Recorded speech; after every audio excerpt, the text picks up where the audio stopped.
Thanks, Will. Morning, everybody, and welcome to this Bay of Islands-Whangaroa Community Board meeting for Thursday, the 18th of April.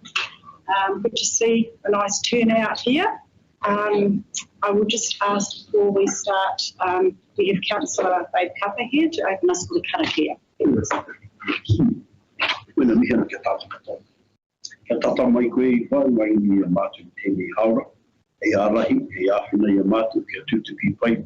Nā kaupapa I rungi te tika, te pono, te araha o te tangata ki te tangata, pai here te rungi te rangi mai e. Āmene. Āmene nāta. Kia ora, Dave. Now, just so you know who you're facing today, I'd go around the room and introduce ourselves to you and any staff also that are here. So starting with Amy. Morena, I'm Amy, a community board member representing Kirikiri. Tēnā koutou katoa, ko Jane Hindle toku ingoa, no Kororareka ahai. So I represent Russell Kororareka, Opua, Maramaku Tauwai. Kia ora koutou, wai hapi piama ni te kaimahi o Moerewa Kaukos subdivision. I'm Wari hapi piama. I'm the member of the board for Moerewa Kaukos subdivision. Tēnā koutou, taku ingoa ko Dave Kappa. I'm a Māori ward elected member. Nā tā. Kia ora, ko Pū taku ingoa, ko Rāreka taku kainga. I'm a democracy advisor here to do the minutes and assist the meeting.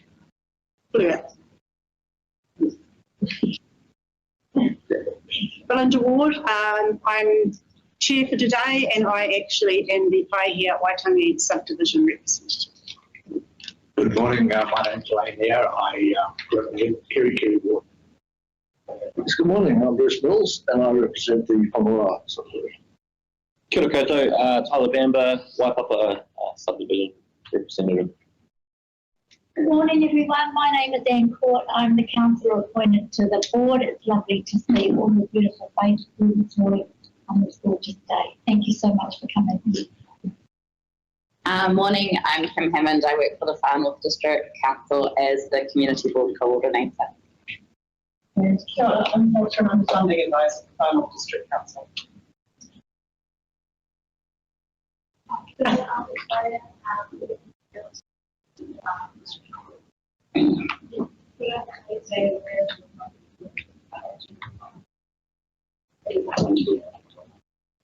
Yep. Everybody, and I'm committee. I'm with the council and here with the welcome. Welcome everybody. So with that, we'll kick off our public forum speakers, and first up we have anybody updating us on the Waitangi spatial plan.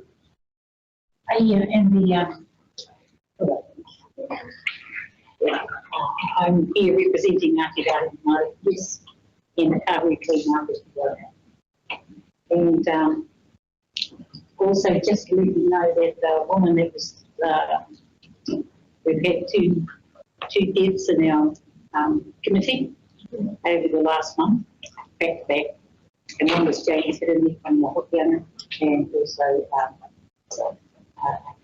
Francis Wikaya.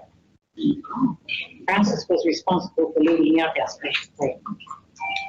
And I'm here today as many of the committees gone elsewhere to other kaupapa, but also to let you know that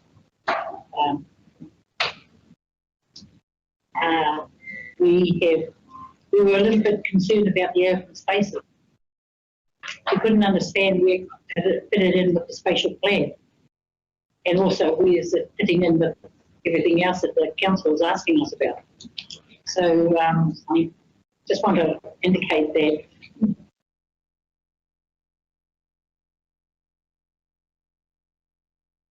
in the council asking for, and it usually comes out asking for feedback, and it's confusing. And it's very not, as far as the kaumātua are concerned, they don't want to see it anymore. They just want to get on and do the spatial plan and work out. So it's good to know that the girl from the planning to the whenua that we are interested in because of the open spaces. The other thing too that in the open spaces is that is the boat in Waitangi that's becoming an eyesore, and that we've been working on for so long. We're trying to figure out what is going on there, because that's a prime spot during the summertime that we want to start putting activities in there for the whānau, for the hapu, and also for the community. So I'm going to just hand this into, that's the open spaces one, and we'll probably see you next month in relation to our funding application for our Wānanga Matu. Kia ora, and thank you for submitting to such a confusing document, you know, for not just for me, but for many. And I guess the lead-in time for Harbour and them to actually engage and consult and understand the process. And I know by the comments on social media, and they were so off point that it was clear that there was a misunderstanding as to what was trying to be achieved. So really, you know, what you're working on in the community in relation to your open spaces strategy, your spatial planning within the community, what assets you've got there, where your reserves and things are, what you're identifying and what you've presented to the board in the past with the spatial plan and what you're working forward on, will all form part of this open spaces strategy.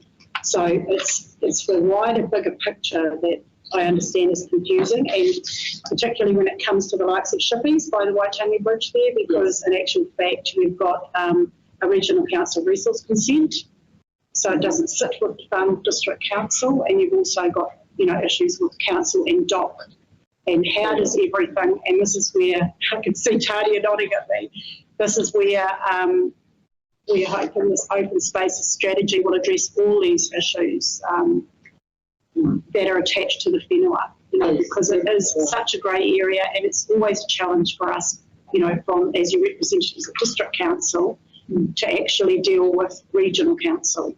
And I know Roddy has a number of challenges in his communities as well over the same issues. So thank you for identifying that, and it's something hopefully that Tony will note, and we can talk about how this fits in.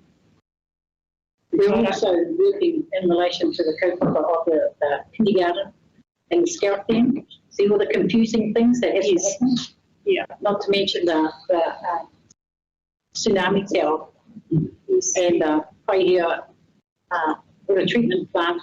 So there's so many whānau district council kaupapa on our table that we sort of wonder where are the resources to enable us, the whānau in the community, to identify, to sit and to put a position on this kaupapa. Yeah. So, and there's a big cross on the whānau district council at the moment from our community. And it is, I agree with you, it is very confusing for a lay person trying to understand and working with you on all those issues you've just mentioned, how that fits into the open spaces strategy will be interesting. So we've got all those council leases that you've just referred to, and reserves, all different classifications of reserves. So it's a challenge. It is a challenge, and our biggest challenge is to ensure that our Māori ward remains. So that's the biggest challenge out of it all. So you've got all these old people that say, we're going to come, we're going to support. So there's all these challenges on whānau district council. From our community, we need to slow down, all of us, and appreciate what it is that we have. Sure, and we need to ensure that we are engaging effectively through these processes. So I really appreciate you taking time to come to speak with us this morning. Thank you. Any questions? Any questions for me?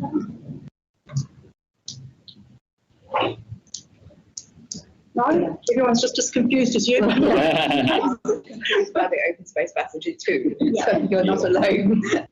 It's just, I think in 2022, our local regional council gave a notice to the INOP that vote was meant to be carried out by February 2022. And just said, you know, what happened. I remember they came to see me and said, you know, happy To follow that up, I'll give you some information. yeah. It's still operated as a restaurant. No, So it just basically it's a whole. it's taken my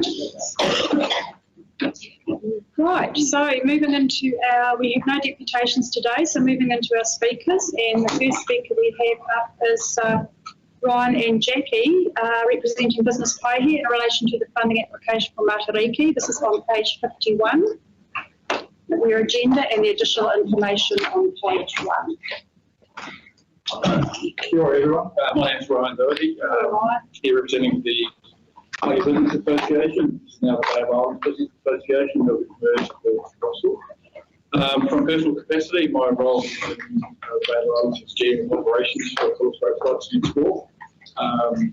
They're here to talk about the Matariki funding, which is for the 28th of June. I've been involved in the Bay of Islands now, been up here for 20 years. We've been involved with Jackie and the Matariki Festival since its inception in 2021, post-COVID. Last year was one of the best years we saw with the attendance for 5,000 people attending across the waterfront. There's particular applications for the light and sound on that evening. From a community perspective, as I said, I've been up here for a long period of time. It's probably the most engaged I've ever seen in regards to winter from a community perspective, bringing in a lot of locals from both the immediate community but also outside the area, coming in to the festival children, families. There's a little family event there as well. It runs from 4 p.m. till 8 p.m. on that evening. Jackie also does a lot of stuff around that proceeding prior and to after host, which is involved workshops, cultural learning, cruises as well, which gives people a lot of ability to learn about Matariki and the festival, and also about Maramataka as well. We've done a lot of work with Ngāti Kawa and Iwi Hotei in regards to the talk and speech that they do, as to complement the sound lighter and the rockers on board. From a business association, we're not approaching this about attracting business to the Bay of Islands. This is about the community and getting the community together, and that's what it's really done for that one there. And perfect time of the year. We have an exceptionally busy summer across there. It gets really busy. The town gets busy, but to see people come together in winter along that period there, but also something which is a really powerful message around Matariki and the learnings of it, understanding the cultural significance. So weaving them together for both the Paihia and the community as well as very important from what we see as well. As a business association, we're proud to be associated with it. It's the kind of thing that, whilst part of our remit is to bring business to the Bay, this one is firmly focused on the community first. And by natural definition, it does bring business to the Bay because of it. It's great, but that's not the objective. The funding application at the moment is we'd like to ask for a bit of an amendment to it, to 22,500 to cater for the light and the sound. Part of that as well, with 5,000 people attending last year, we expect to hopefully get to around about 7,000 this year, is to be able to expand a bit further down the waterfront so we can get better viewing. I'm not sure if you've seen the photos, but the whole front of the waterfront and the whole wall is completely covered up people. It's an amazing thing to see. It's sort of like a New Year's, but done with a lot more culture involved, which is good. Yeah, so we're really proud of the association. We look forward to it getting here. Jax does a great job. I unfortunately do have to shoot out. I've got another meeting early on top, but Jackie's going to be here afterwards to answer any questions. But I look forward to a positive outcome in regards to the funding. If you've got any questions, happy to answer them now. Thanks, Ryan. You've got a couple of minutes. Jackie, did you want to add to that? That was fun. Okay, thank you very much. Any questions? Yes. Is there any questions? Or I might have a couple of questions. Jane. It was a fabulous event last year. It was really, really good. However, this year the the climate is quite different in terms of funding, and it's quite a big shortfall you have. What is your fallback plan if you don't get the full funding? We want to go ahead, and we've got to try and find a way to do it. This way here, if we get the 25, which is the main thing for the sound and light show, that gives us the main focus. Yes, there may be some areas peripherally around that we may have to reduce down, but if the main event can go ahead, which is the one that the most community attends, then that's our key point. We've got to work backwards from there and cut corners somewhere, we will. But the objective is to get 28 above the ground.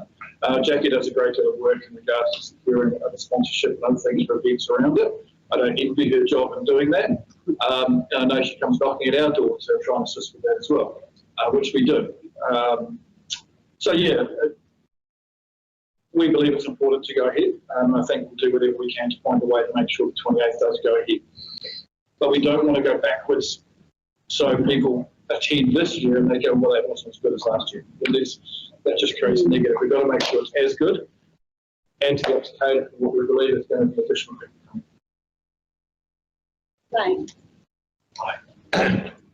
Just save me going through hundreds of pages. I should have read it. Probably. Total cost of the operation? Of the whole festival, the entire festival is around, well, if we pay for everything, it'll be in excess of $350,000 for the 3 weeks of the festival. So that money we've never achieved that much, so we do have to slash. Where, you know, there's been some big pots in the past, the previous governments that we've been able to access. So that large amount has covered, so we have about 30 to, I think the most we've had is 35 events over the 3 weeks. So some of those are ticketed. About half of those events we either fully fund, so they're free, or partly subsidised so we can get the cost in. So it's always a bit of a juggle because we know we're not going to get the money. You have to start with a budget. Okay, right, this is what this is what it's going to cost, and then kind of just. If I can just add to that really quickly, we know from experience that you know, events, trying to attract new events and new things for communities in the Bay Islands is a challenge. And in the environment post-COVID, it's got even more challenging. In fact, events coordinators and events people are actually contracting rather than expanding. So the ability to have an event which is run by the community, for the community, in regards to their network to empower itself, is already there in our works, is really important. In taking that, you say you're going to go from 5,000 to 7,000. Oh, we'd like to. Well, that's, you know. Yep. And that's about a 50% increase. Yep. Plus minus. Probably 40. Do you see that coming from the local community or from bringing people? I see it predominantly from the local. At the moment, we're not focusing on attracting people from outside the area. If by definition that people come because of that, then fantastic. Yeah. But it's not something that we're going out and advertising, into advertising campaigns and things like that. No, community efforts. Okay. Thank you. We do hear that a lot of people have been coming. There's a lot from Potai, Hokianga, and people do come in from all around the region. And as the word goes out, I mean, we're getting hit up on social media quite a lot now. Is it happening again? And as word of mouth spreads, that's kind of why we're thinking we possibly are going to get more, you know, so much higher numbers this year because people will have heard how good it is. Don't let my questions. I think it's a great project.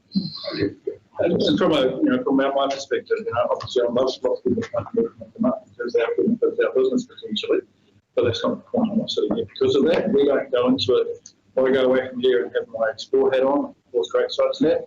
We're not focused on going that weekend. We're going to have X amount of people on a cruise. We're going to advertise for it. We're just focusing on working on a dawn cruise with Jackie, which we do every year, which is stargazing in Matariki in the morning. Apart from that, anything device, but focus is just making sure that Bruce. Yes, pretty much along the same question, I presume. Now, as you've got, was $8,000 for buses. So, what is that?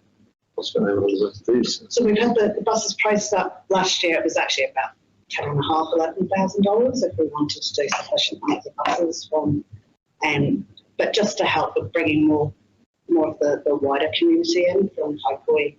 And we know a lot of people travel from further afield, so just in terms of like reducing the pressure on the traffic coming in and out, it'd be great if we can do the buses. We've actually gone out with a sponsorship proposal for those buses to be covered by local businesses, because that's one of the things we can kind of split up quite easily into smaller amounts, and somebody could cover buses for, sort of the Haikoi parking rides.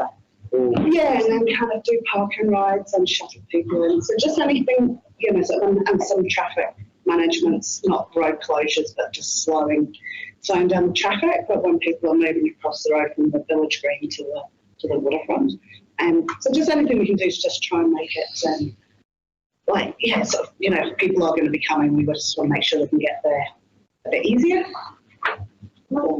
Just weather, middle of winter. What I think you've had issues in the past. What's your plan B? First year, it was horrendous. Yeah.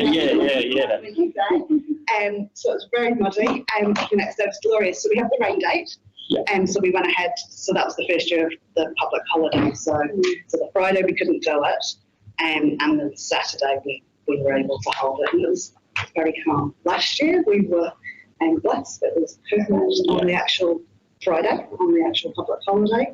And we would like to be able to have the rain insurance. And as with everything, rain insurances have gone through the roof.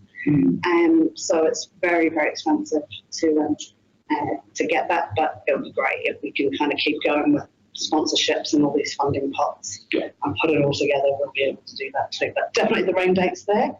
And if we know far enough in advance, most things can be cancelled or postponed with a credit or just maybe a loss of deposit. So we've always got to be conscious of, but we can't be afraid of not going because of it. Certainly mentioned we're an industry of boats, weather affects us all the time. So we've got to be meet expectations around that. It's exactly the same as this. Understand what the weather is and make the call if we need to, but it's always a backup day. Okay, thanks. So Ryan, just for clarification, you are requesting 30, the recommendation is the 10, and you were asking for an amendment for to cover the lights down 22.5 to be considered as the must need or must have. Yeah, that gives us the opportunity of having the core of the event, which is the 28th, which attracted the volume of people into the community area before that. And it gives us a basis to lock that in. Then from there we can work on the events around that, which Jackie does a great job and is already seeking sponsorship for. So really this is the community-based one on the 28th, everything else around that through both sponsorship and other funding. Thank you. Right, any other questions? We'll close that off.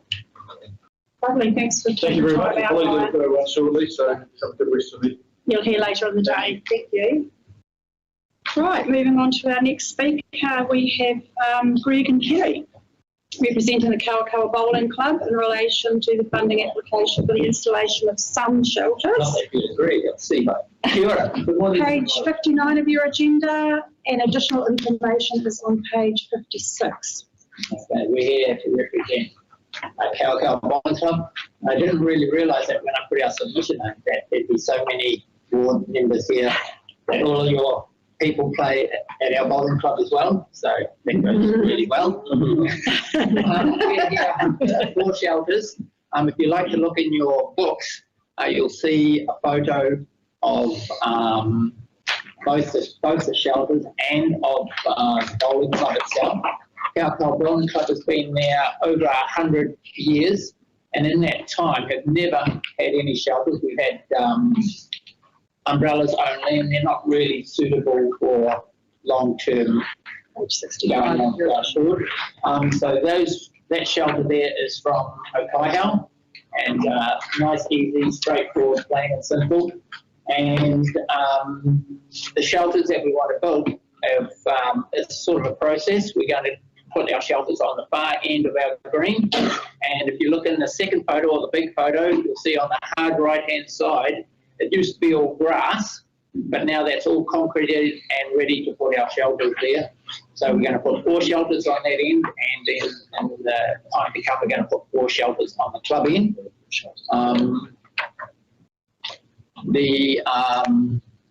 We're after approximately $4,500 for the quotes that have been given, but we've raised $500 of ourselves for raffles and everything after some of the events we have. We have approximately, on a good day of bowling, we have approximately 80 club members and people from around the district, including your district, play bowls. We have twilight, which is anything up to 30, 40, 50 people playing on a twilight night, which doesn't really account for the sun because that won't be affected. But we have Moriwa AFCO playing their tournament, usually on a Wednesday day and a Wednesday evening. We have the Kawakawa District Business House, which is sometimes up to 50 people playing. So overall, including our 50 members from Kawakawa Bowling Club approximately, we have 150 odd people playing there nearly every week, and then anything up to 60, 70, 80 playing tournaments on given weeks or months that we have tournaments there.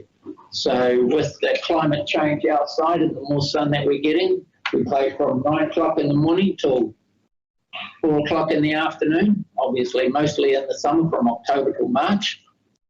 So we would like to start getting some shade put up so we can keep our and your players a little bit safer out of the sun. I'd just like to say, I play with my grandfather's bowling bag, obviously new bowls. I'd just like to say, keeping these clubs alive is really important. They're over 100 years old. So, and in the old days, they did stand out in the sun from 9 till 3. But we've got education and sun-safe programs, and I have to admit a lot of our members are older, and it's a long day in the sun for them, and we're getting less and less of them playing, which isn't doing the club a favour. On a Thursday night, we have a free bowling night, and all the community come, and they get free lessons, free bowls, and they usually get a supper. So that's our way of getting new members into the club, and that's turned out to be our most popular night, and from that they feed on to eventually becoming members.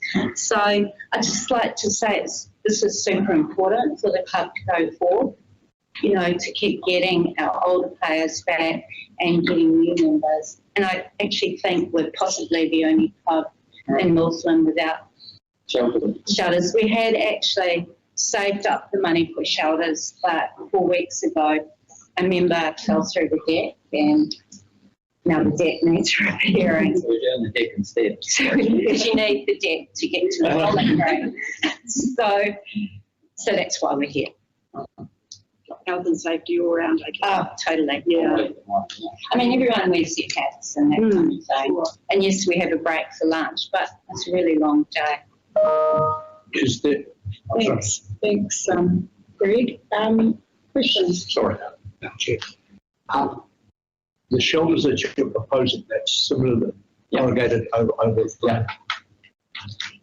Have you looked at any other forms of shelter? Yeah, they were all way more expensive. Okay. Yeah. And you think those will last? Well, the ones at Okaya have been there for many, many years. Yeah. I've played over there, Kirikiri, and they've got a similar model to that, like twice as 30, and I would hate to think what they cost, but Kirikiri's got a lot more money than we have. When the Kirikiri Bowling Club comes for money, I'll remind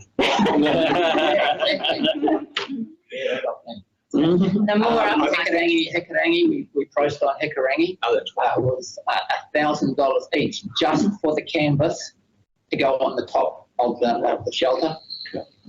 So we priced a few different ones all the way around the different clubs, and Okaya we thought as a group would be easiest, probably the most permanent, and if something went wrong, we can just change the tin, and if people graffiti them, we can easily enough paint them. Yes, Jane. I note that you haven't put in the contribution that you've already made, because you've done concreting, haven't you? Yes. So that would increase your contribution to the project more than the $500 perhaps. Well, if you like to look at it. Well, like how that, much did the yes. concreting cost you? The concrete is about $2,000 or $3,000, I think, $4,000. I don't physically know, but I think it might even be more than that. Because it's about 60 metres long by 2 metres wide by 100 millimetres deep. No, Not cheap. it's quite good because that forms a seat and there was no seating before. So now they can sit on that and hopefully get shelter over the top. Well, that was the other thing. The council were going to help us pay for that because the floods used to flood over the top of it and then wash underneath it all the way. So now that we've concrete, it will help keep that retaining better. And could I have a second question? Have you approached APCO or anybody for corporate sponsorship? They already sponsor. They already do. Yeah, they already sponsor the competitions. Yeah. Quite a few of them will sponsor around at Kawakawa, sponsor the competitions that we play in, the Squires and Huxtables. And they also Taylor. do the meat or the meat raffle. So we're probably not for a third time. Hector's really good with the raffles. But They do our meat raffles I don't too. say that though. I won't quote you. Yeah. The reason that Jane was asking about the works and the voluntary work already done is because in your application, you're requesting 4485 and we only fund up to 50%. Yeah. And if you haven't actually got your total contribution in here, in kind and voluntary or in the work that you've already done toward it. So that will come into consideration in our discussions, or our decision making later. Any further questions? Just one. When I read this thing here, well then, I've known that the bowling club over there for a very long time. Actually, born and bred too much my people. But I don't see any of the other stuff you do. Even though this is about the shelters, I think that the board would sort of seen the other things that you fellas do over there, because it helps us to make the decision. Because it's how I see it, it's community and rate-paying money. And there's a lot of things that ain't mentioned in here. The fact that there's a lot of people that utilize that space. They do. And they don't actually have money to give. And so I've seen people going over there and to do seminars and all that over there. Workshops and things. Yeah, you've got an income stream from rent, haven't you? Yeah. And so, not a lot, but we have quite a few people renting out the club rooms, but unfortunately they don't usually go out onto the green and hide under the shelter. But they do wear out our deck, and they do wear out our The other thing I didn't see here was the amount of, and because we do parks and reserves too, but I don't see any of the issues you've had to face. I know about the bridge. Now, what hit the bridge used to take out your whole horrendous. through there. I know there's been a very long time since you've had some assistance. And so these are the sort of things that I like to hear too. It's things that help us to derive at our decision. Perfect, thank you. Good question. Any further questions? No, you're free to go and play bowls and enjoy your day. There's a big tournament up here. Oh, is there? Yeah. Unfortunately, we didn't make that. Thank you for your time. Thank you. Okay. Thank you. We'll make our decision a bit later and Catherine will let you know. Thank you. Thank you. Okay, so moving on now, we have John to speak to us for the Kitty Kitty Theatre Company in relation to the funding application for Little Shop of Horrors on page 66 of your agenda. Kia ora everyone, my name is John Ojaka. I'm the president of Kitty Kitty Theatre Company. I'm from Hawaii by way of Hollywood, where I spent about 17 years in the music industry. Ultimately met a gal from Peria. We moved here and started our family, set up shop in Kitty Kitty, where I've become an active part of the performing arts scene here in town. I'm here today because I'm one of the producers of Little Shop of Horrors, and we are requesting funding support from the community board for $15,000 to help bring this production to the community. If you're not familiar with it, Little Shop of Horrors is a really fun, campy rock and roll musical about a humble florist named Seymour, who gets basically seduced by a man-eating alien plant from outer space, as you do, who is going to tempt him in his goal to take over the planet with promises of fortune, fame, and winning the girl of his dreams. We think, our goal, I should say, as a production company, or a theater company, and as a production team, is to bring a Broadway caliber show to this community. Something that I think we've done in the past and we can really do here. I think a show like that has a fairly profound impact on the community in a number of ways. To begin with, I think shows like this really help inspire the next generation of creatives in our community, which is significant. I think having world-class theater in our community really enriches the cultural fabric of our community. I think that this show in particular stands to potentially contribute economically. We've already had a significant amount of interest from schools, in fact, unprecedented pre-sales to schools from some fairly far-flung regions in the surroundings, such as Okaihau, Kaitaia.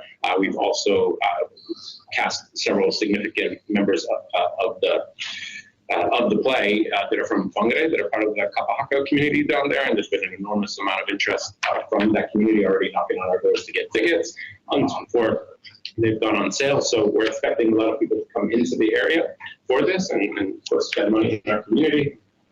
There's also the budget itself, which for the most part is all going right back into the community. Point in case with our application is bringing in the building company, Lead Homes, to help us build our set. Now, even more so, I think one of the impacts of a show like this that I'm at least most proud of is when you do that, when you really hit the mark and do something world-class in a community like this, it shows people you don't need to leave to make your dreams come true. You can create world-class art or really anything at all right here in your own hometown. To that end, we put together a pretty talented crew of people.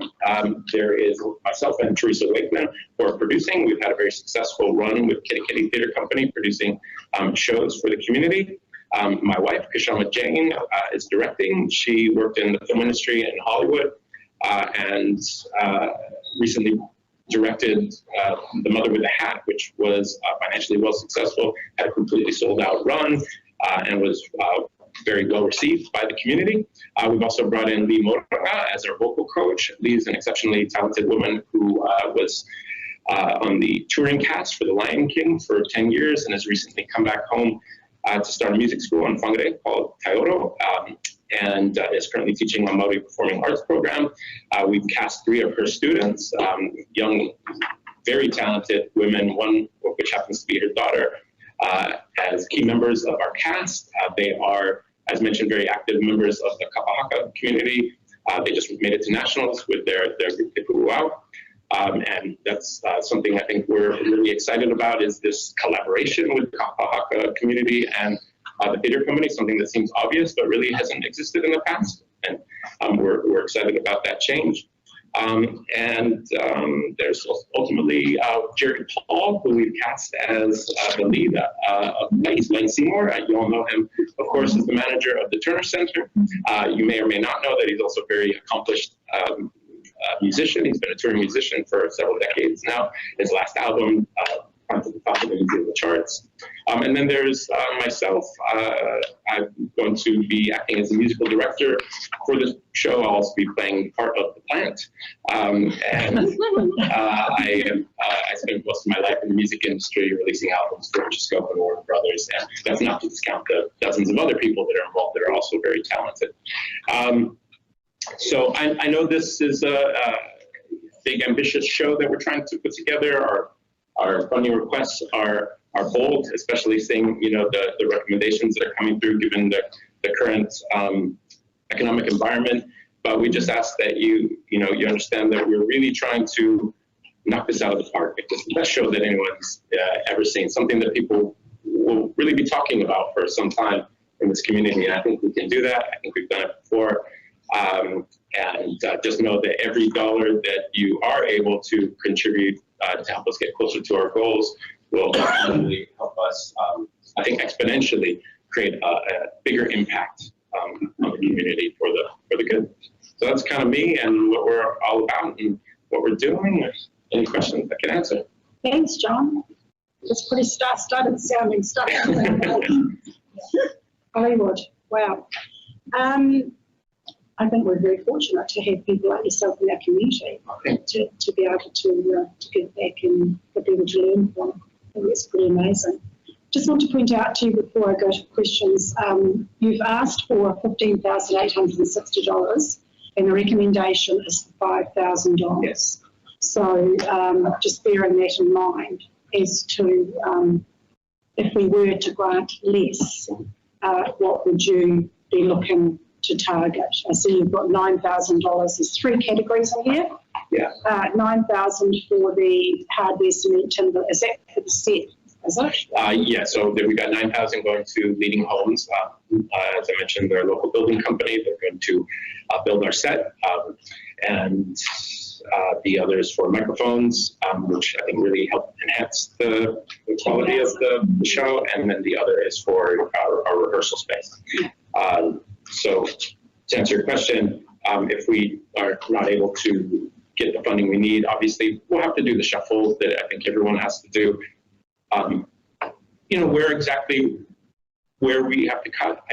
I mean, I could say things, but the truth is we kind of take what comes in and then we make sacrifices as we go. The show will go on, like we've already said. Hell or high water, the show's going to happen. But I think, again, this production team in particular, we really want to do something special. We want to bring a small city into the Turner Center with 2-story buildings and really go grand, really make it. So the set is the key to it, that 9,000. It's a big part of it, and there's a lot of big borrowing and stealing that's going to make that, just going to stretch that 9,000 into something worth, frankly, quite a lot more. But we'll make it work. I'll open to questions. Thank you. Jane. Chair, I see that you're targeting 65% ticket sales in your revenue budget. So are you confident you're going to overachieve that? So look, we have a very good track record. I do the digital marketing for the marketing in general for the theater company. That's what I do professionally these days. I'm confident in our ability to sell a good amount of tickets. I think it would be... What would that do to your revenue if you've got, say, 85% or 90%? Or a full house even? Well, if we got 100% of our funding, which we all know is probably not likely across all of the boards, we've already got funding from creative communities who gave it a little light, and it's pretty typical. So I think in the end, that will probably offset the realities of where we ultimately settle. 100% ticket sales will help offset the shortfall. It will. I think it would be dangerous for us to make any assumptions anywhere near that. I think it's important to note that we are a nonprofit organization. So if there is any kind of extra money that we do generate, it really does go back to the community. We have a venue that is home to a lot of community groups such as Rainbow Rangatahi, that is an extension of Old Angels. We teach youth theater classes. Now we have adult acting classes. We're really trying to do a lot of special things for the community. So my concern was more about the fact that if you didn't get the full amount from us, do you think you could cover the shortfall with increased ticket sales? I think we would still need to go into it, potentially making some cuts, because we wouldn't want to, those ticket sales are not coming in until pretty close to the deadline. So I think we will have to scale back a little bit our plans, but certainly we always hope that we'll sell the whole thing out. Bruce.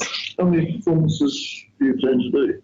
So we're going in with 4 performances plus 1 school matinee for the school. And there's a date on hold for a potential 5th performance, which would be a matinee, but we're going to ultimately put the tickets on the market and see if the interest warrants that.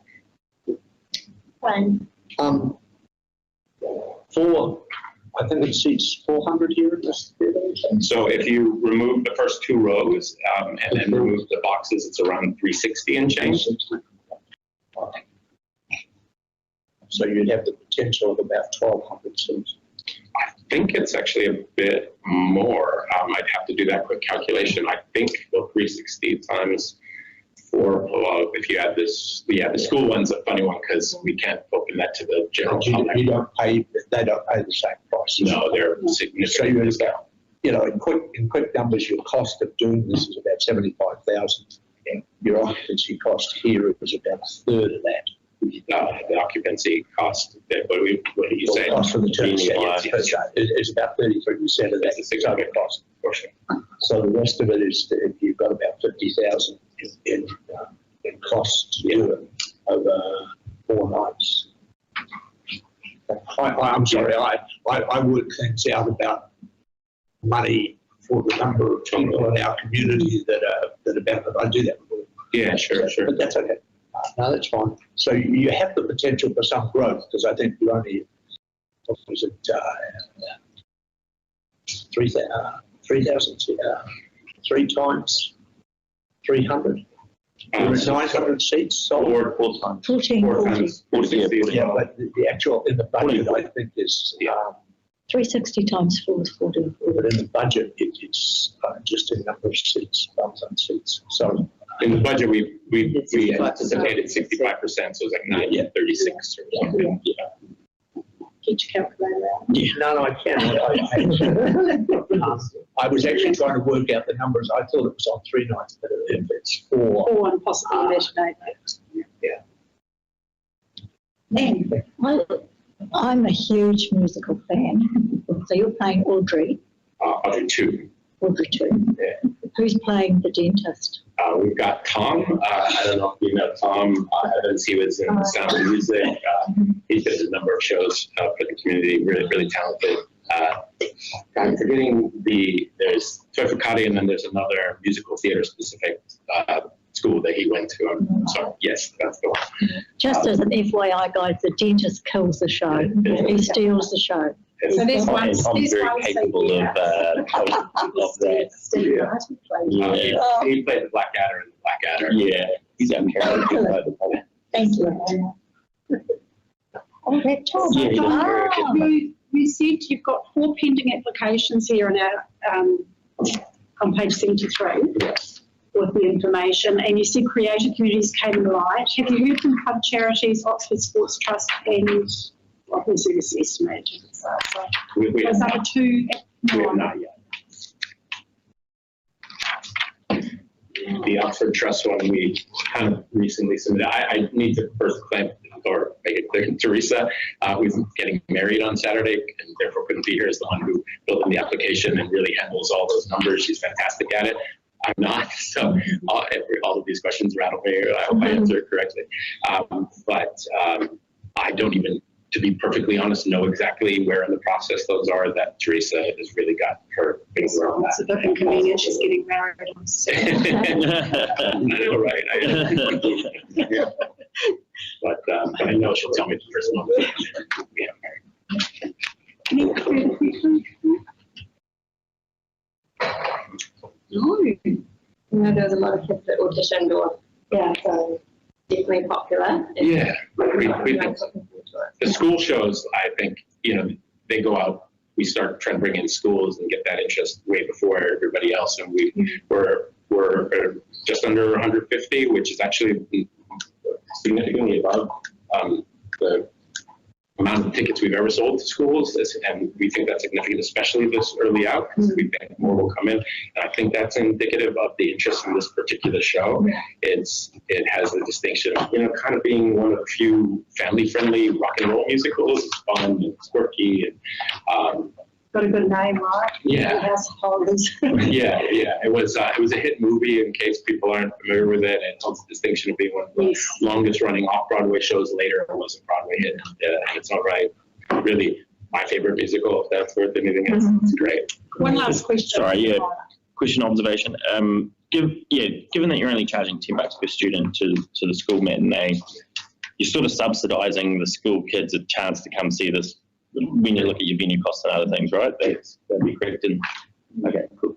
Yeah, we're trying to, I know no matter what the price is, it's out of reach for some people, but we are really, it's a conscious thing that our ticket price is under $40. The reality for a show like this is that it would be typical to charge considerably more. We've got our student prices at 25, our school prices at 10, and then our adult general admission at 39. If you were going to fund the whole thing, the ticket would have to be about $70. Yeah, and which would not be out of step with what you pay in communities for It sure. would be out of step with what I would pay. Yes, fair enough. Oh, that's lovely. Thank you very much for your time out today to present to us and answer all those questions on the hop. And good luck with the show. Thank you very much. Thanks. Hope to see some of you there. Cheers. Cheery. Right, and our final speaker, we've got Lena and Susie to speak to us for Ngā Tamariki o Ngāti Hine Trust in relation to walkway access and beautification planting on page 76. Sure, okay. My name is Susie Scott and I hail from the Islands-Whangaroa, the Ngāti Hine Aho, and I'm here representing Ngā Tamariki o Ngāti Hine Trust. Firstly, thank you for the opportunity for us to speak today about our current, or one of our kaupapa that we have. So, Ngā Tamariki is our education trust. One of the projects that we run is Te Papa Paoro, which is a wetland restoration project. And if you're heading into Kawakawa from Kirikiri, if you're seeing a whole lot of dead willow trees on the right at the last bridge, at the three bridges, to your right by the Ngāti Hine House Trust, that's our mahi. So our wetland starts at the Ngāti Hine House Trust by the first bridge in Kawakawa if you're heading south, and wraps around and meets the beginning of the cycleway down Station Road in Kawakawa. It's a 12-hectare wetland, and it's about 90% filled, or it used to be 90% filled with foreign weed species. So there's two parts to our kōrero today. One is that part of our project we would like to develop a walkway experience, I would say, and the other that you'll see in our application is some funding to beautify what is probably not our project, but we're in our third year, over the 2.5 years that we have been doing this mahi, we've looked after what we call Stonehenge, which is the beginning of the cycleway, which is right on the boundary of our wetland. So subsequently, we've looked after it, we've planted it, and we would like to beautify it more as we carry on because we're in our final year of our project. So the first thing is that we want to build a tuna boardwalk into part of our wetland and then join it up to an on-land native bushwalk with a rest area for whānau. We want to have educational resources there so people can learn about our native species. We're really big on weed eradication and the awareness around taiao and our waterways, especially our waterways, because 4 of our main awa really connect there at the 3 bridges and carry on up to Tamariki, so at the bottom of our catchment. And I'll just introduce, we have 8 kaitiaki in our program, 4 senior kaitiaki, and we last year took on 4 junior kaitiaki. And this is one of our lead hands. So I'll just... Yeah, kia ora, my name's Raquel Bolton. I work with Te Papa Paoro and the Ngā Tamariki. And yeah, my experience in the wetland and Ngāti Hine has been educational but also inspiring. Having organisations like the Railway Trust, like Ngāti Hine, sort of working together, to look at a better experience, I suppose, with the tourism sector, and just having the ability to go into our wetlands and explore what we have been doing as a project it's really awesome. really awesome kaupapa. And I enjoy it. I literally, come from backgrounds of work where I've been in meat industries, fishing industries, factories, you name it, I've been there, done that. But this is the first job that I've actually enjoyed being outside, getting my hands dirty. And then just, having a mother with a green finger background, it's just awesome being out in the community and love the volunteers. We always love the volunteers when it comes to,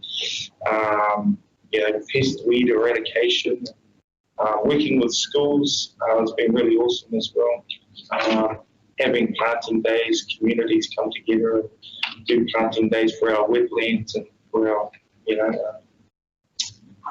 for our money. Yeah, that's about it. So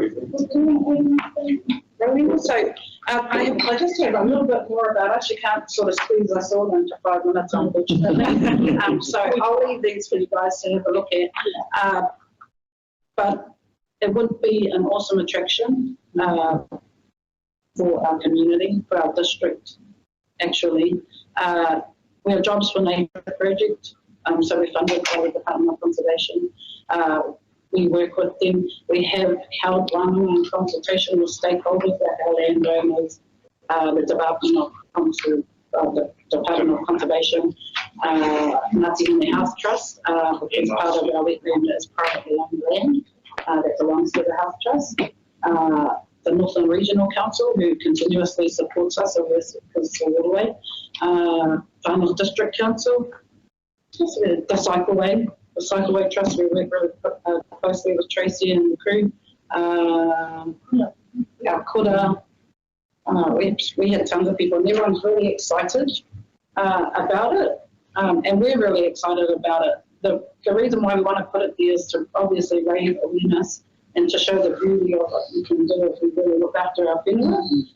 It's been hard mahi for the last maybe 2.5 years to eradicate the weed species. By way of our mahi, we've become experts in foreign weed eradication, which is awesome. It's probably now our passion that we didn't realise when we first started. And it's about all of those things and the natives that we will plant in there, the mātauranga and that we've been able to learn over the 2.5 years. The kaitiaki have done horticulture. They've also done, it's very long name. Yes. Just horticulture level 3. Horticulture and specialist training and all sorts of things, because the wetland just becomes so many industries all crammed into one. So they've actually probably worked across maybe 7 industries to gain the expertise to be able to do all the things that we've needed to do in our wetland. And the other one is that we're, in terms of the funding, we're the cycleway that we call it Stonehenge, that will probably ultimately be the entrance into our native walkway and onto our boardwalk. So we would just like to beautify that area if we've gone through all of this trouble sort of to do the wetland. We should do that, and we look after it currently just voluntarily. But the funding would be just for the material. Obviously, our project will provide the mahi, like we have done. And we will continue to work with the Cycleway Trust over the development of the walkway, because they would like places to put so you can safely secure your bike, have a rest, go on a native walk, go out, have a look. We do also want, as part of the boardwalk walkway, to put in a habitat where people can see our tuna, where they can see our native bird species and our native planting, while the rest of our wetland is still growing, because it will take some time to grow. I think that's probably about it. Yeah, I'll cram into this, and this will probably explain a little bit more. You get a lot of things that we sort of like to add to that, like information parks and information about our habitat, about the wetlands, about the native species there. So all of those sort of information parks will be sort of going through the bush walk, what kind of natural medicines, all of that kind of stuff, more Māori. So we'll be looking at sort of planting those sort of species in the dog bush area for the walkways, so people can sort of read the plant and go, oh, that's a walkway through, that's a kumara hose, it's good medicine for that. So those are sort of little things that we like to sort of tweak in that area or in that space. Yeah. Thank you, Cindy. I'll just open up for some questions before you finish. Do you still have the nursery down there? Are you still breeding plants? Yes. Not at the moment, but yes, No? we still have our little greenhouse. I wouldn't call it a nursery. I remember some years ago I spoke to somebody down there quite at length, and he was trying to.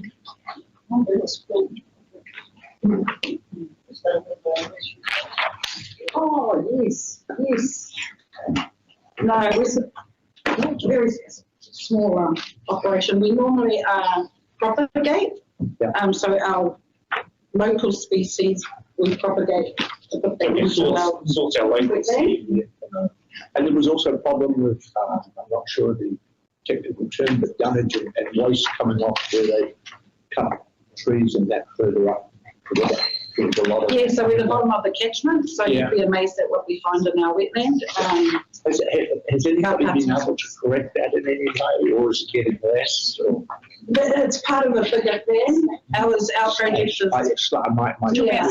my chairman here. But yes, it is part of the wider Ngāti Hine catchment.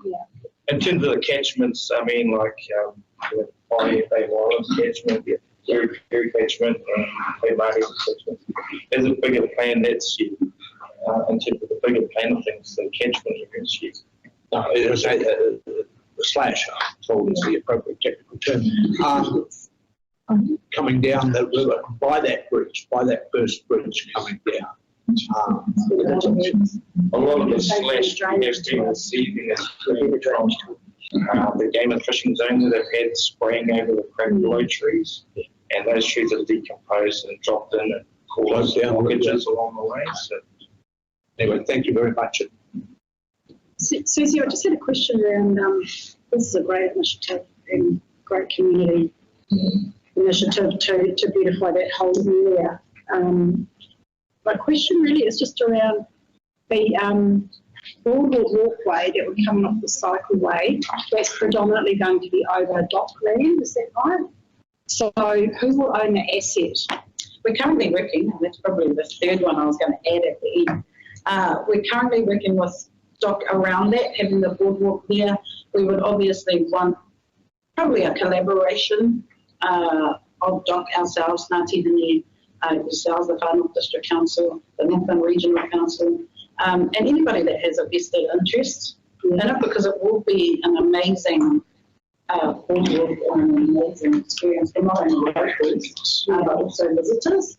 So that is something that we would look towards. At this point, it solely sort of sits with Ngāti Hine and the Department of Conservation. I'm just asking that from the perspective of we're investing in something like this for the community, would love to, will there be a maintenance and succession plan, down the track? Obviously, there would be requirements. No.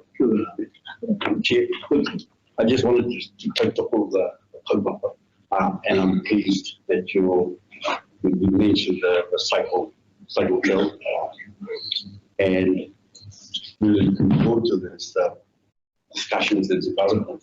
I see this as an added on sort of a component to the trail and also to the area. I'm looking forward to it. Just on that, the cycle track itself hasn't really got too much family-orientated stops.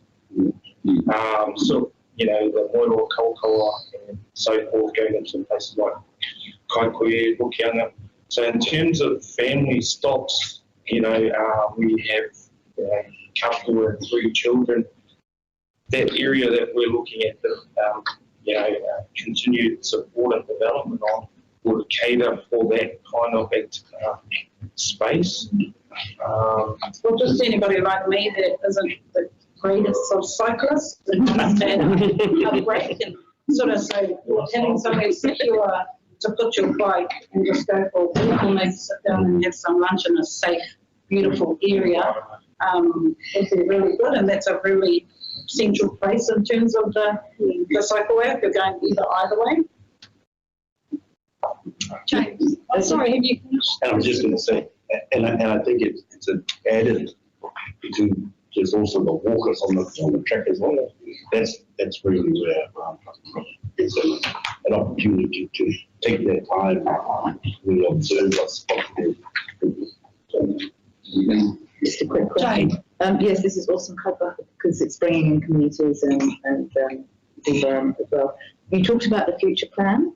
So is that in partnership with DOC, or do you see this as a placemaking project, or do you funding for those interpretive signs, which is not going to do those for you? Those are, we've budgeted them into our project. So the boardwalk, the walkway, everything to do with that has been, always put into our budget. We've always wanted to do it from the very beginning. So you have the funding already identified? Yeah. Oh, that's perfect. First and foremost, I'm here for no more than that. I just wanted to thank you first for allowing me to have some time to come down there and learn a bit more about the project. And so I really just wanted to touch on some of the other things that have happened with this project.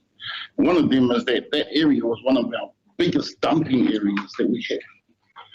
And so because it's round the back, no one can see if we dump all the rubbish, and since these ones were taken over, they've saved us a lot of money because they were saying they're finding toilets and everything down there. I know myself, I've been down there, called out here down there because there was a lot of dumping there through. So, I just wanted to acknowledge all the mahi that you folks have done, not only in that area, but with all the rangatahi. And use of that, I suppose, given a bit of resuscitation to the heartbeat of Moruan Kauka. So I just wanted to acknowledge it. What's the length of this boardwalk?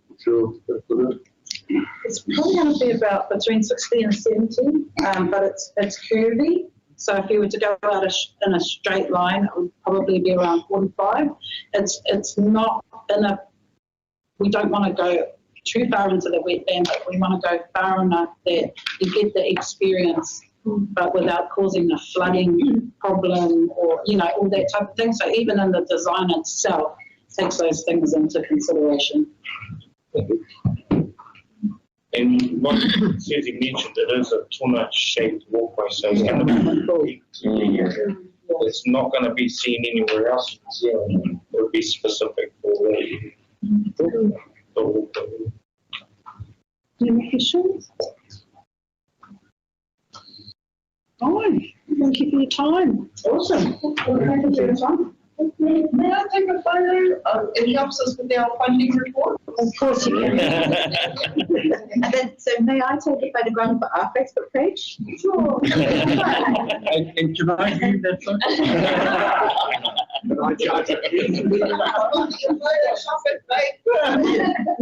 Do you want my lippy? Anybody? Well, I think you should be in there as well. You should be in there as well. No, you're in it. Joe, this is your area too.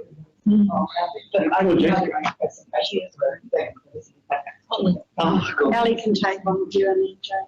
And Roddy, you're part of it. Smile, Roddy. Look over her shoulder, Roddy. Don't look at her. Don't go there. That's where you get the best pictures.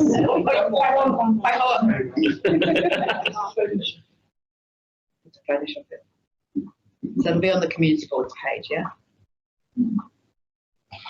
That's what the engagement. Awesome.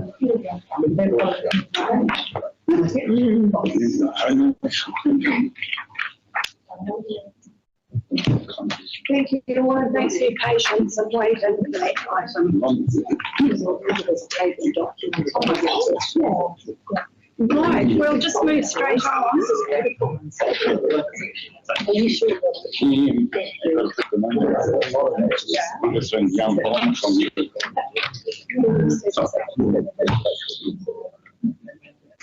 Item 6.1, confirmation of the previous minutes that the Bay Islands-Whangaroa Community Board confirm the minutes of the meeting held on the 21st of March 2024 are true and correct record.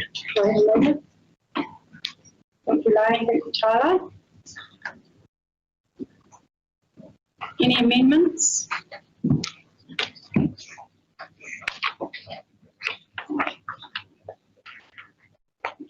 Can I put to the vote all those in support? Against? Carried. Moving on, item 7.1, Chairperson Members Report, page 15. The Bay Islands-Whangaroa Community Board note reports from Chairperson Belinda Ward, Members Lane Eyre and Jane Hindle. Do I have a letter? Thank you, Jane. Jane.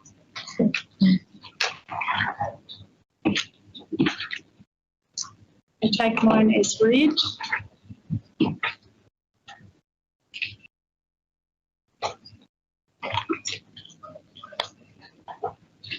No questions, I'll move on to Jane. Sorry, can I just put down here a couple of ones here?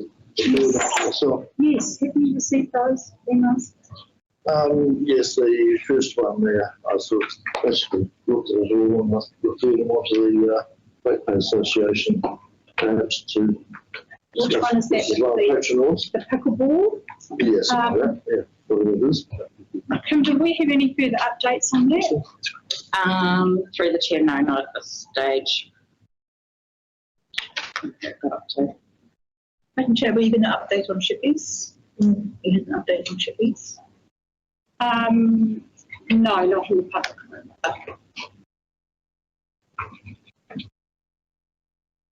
Yeah, so we're following that one, Kim, aren't we? The other one, do you know the gentleman who's spoken with them about it? actually, I just exposed it there. Okay, and the other one was that one? Yes, the other one was about the speed bump, so I was put on one. I spoke to them. Yes, do you know anything about that? Again, quite a bit about the family. Oh, so, you know, might be a neighbours at war one. Anyway, it was an RFSO lodged on behalf. Yes. They haven't come back to me, so I guess if it's not resolved, they will come back to me. Okay, moving on to Jane.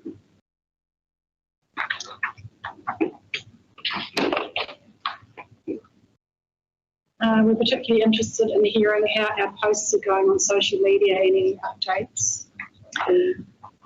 Yes, so not shown in this report because it's a month behind, but the recent posts on the LTP, I've tried to pull out some of the really good graphs that were in the consultation document because we suspect people don't read everything, and the viewing is really high. So there's particular interest, and thank you, Member Councillor Court, for responding to some of the comments on the page, which were council specific. Yeah, there's been a lot of interest, and particularly on the capital expenditure. I think there's an opportunity potentially to maybe, and I'll discuss with the rating people exactly how the rates are broken up, because there is a perception that of the total rates bill of, say, $4,000, they're going to get an increase of 16 point whatever it is on the total bill. But if you actually break the individual items out, a lot of those things are targeted rates for specific sewage schemes or water schemes or regional council rates, and people don't necessarily see that they're not part of the overall increase. So I might do a little bit of work with Kim and council staff to try and get a bit of an explainer of how the rates are actually put together. But I don't know that people actually read the detail of the rates when they get them. Thanks for the explanation, Jane. Any questions for Jane? No, but I'd just like to state publicly that I'm really appreciative of the incredible work that Jane does in putting those Facebook posts together and the snapshots. I think they're incredibly educational and informative. So while we're live streaming, thank you. I think it's important that the public at least engage, and that is always a challenge. Yes, and they're not always going to like, I mean, I Totoko and in the sense that, thank you, because, you know, your technical skills to do that is easy for us to share with the press of a button, but for you, you know, picking out those posts, some of the council ones I just share directly, and I do get a lot of comments, positive comments about the information, sharing the information, so people are reading it. When it comes to rates, though, we do need to get a bit of a bashing. It's not like we set the rates at community board level, but we certainly do have input into the processes. So really appreciate the work you're doing there. I did comment on one post, and I wonder whether we should put it on the page, is that this is a volunteer community board page, and so comments, you know, this is volunteer, and maybe council-specific comments aimed at the council would be best sent to the council page. We put it in a positive way that, you know, we're just trying to do our job. Our job is to inform the community of what is happening at the council table, and so this is what we're trying to do here. So I might try and... Yeah, I think, I put it out as information. I don't... Yeah. The intent is not to start a discussion on it. Yeah, that's right. I'm very careful how I word it to go, this is for your information, but I might try and do a post about thank you for your engagement, just to explain how this page is, it's us as a community board trying to keep our communities informed. We appreciate, you know, and I'd like something to like thank that. you too, Anne, for some of the comments that you do respond to in depth, particularly the expertise in the roading sector. Certainly not something that I would want to be commenting to people on. So yeah, thank you for that and putting people straight on what people have, I guess, just preconceived ideas about some of the, particularly when it comes to roading and drainage and things, and what our delegations are at community board level and what our level of expertise is in relation to being able to answer some of those questions. So I think there's that. Right, any further questions for Jane in the report? Moving on, we have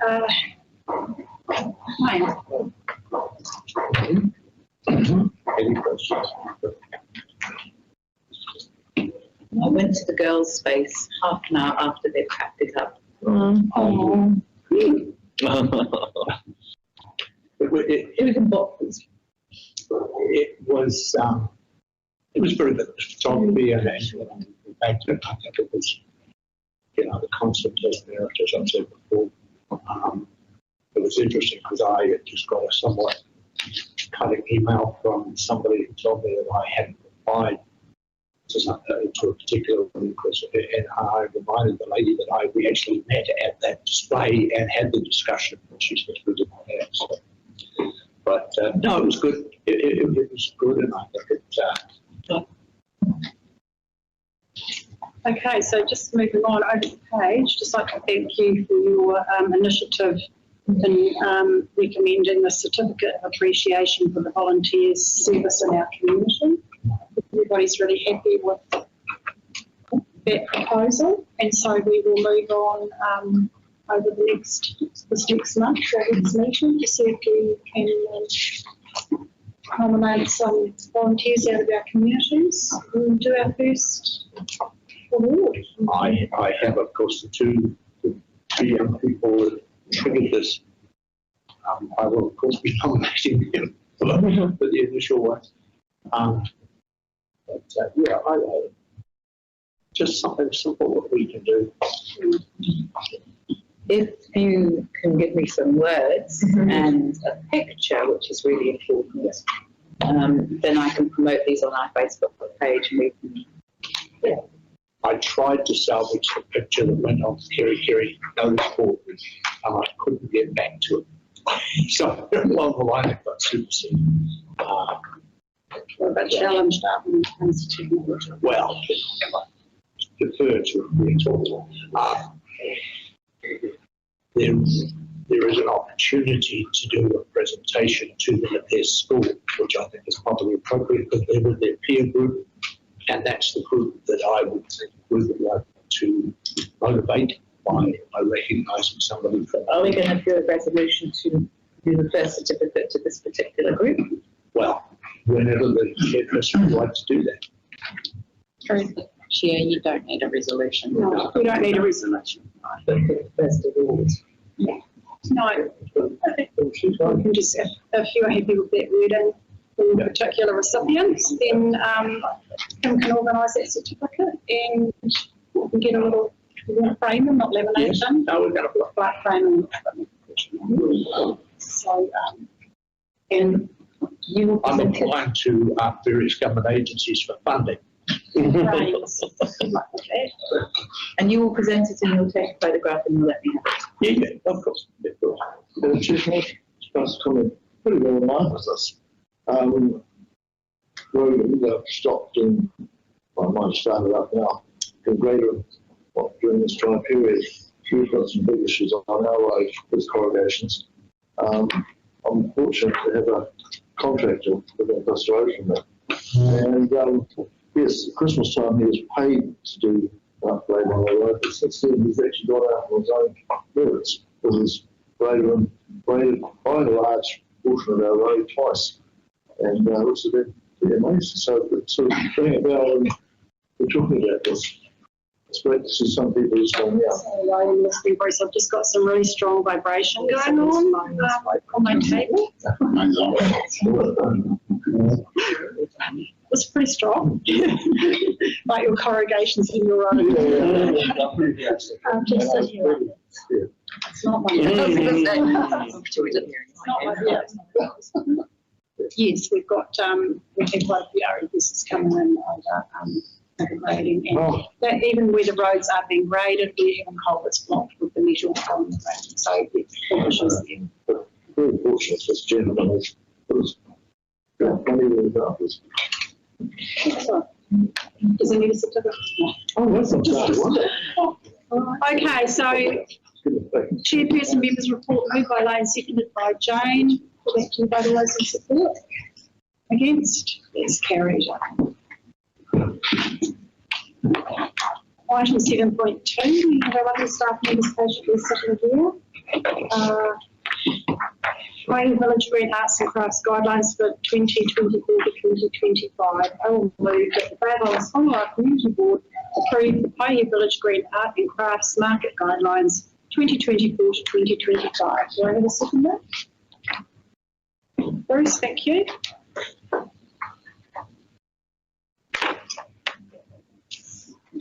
The only slight amendment I had in this is on page 27 when it refers to under the bullet point, second to last bullet point.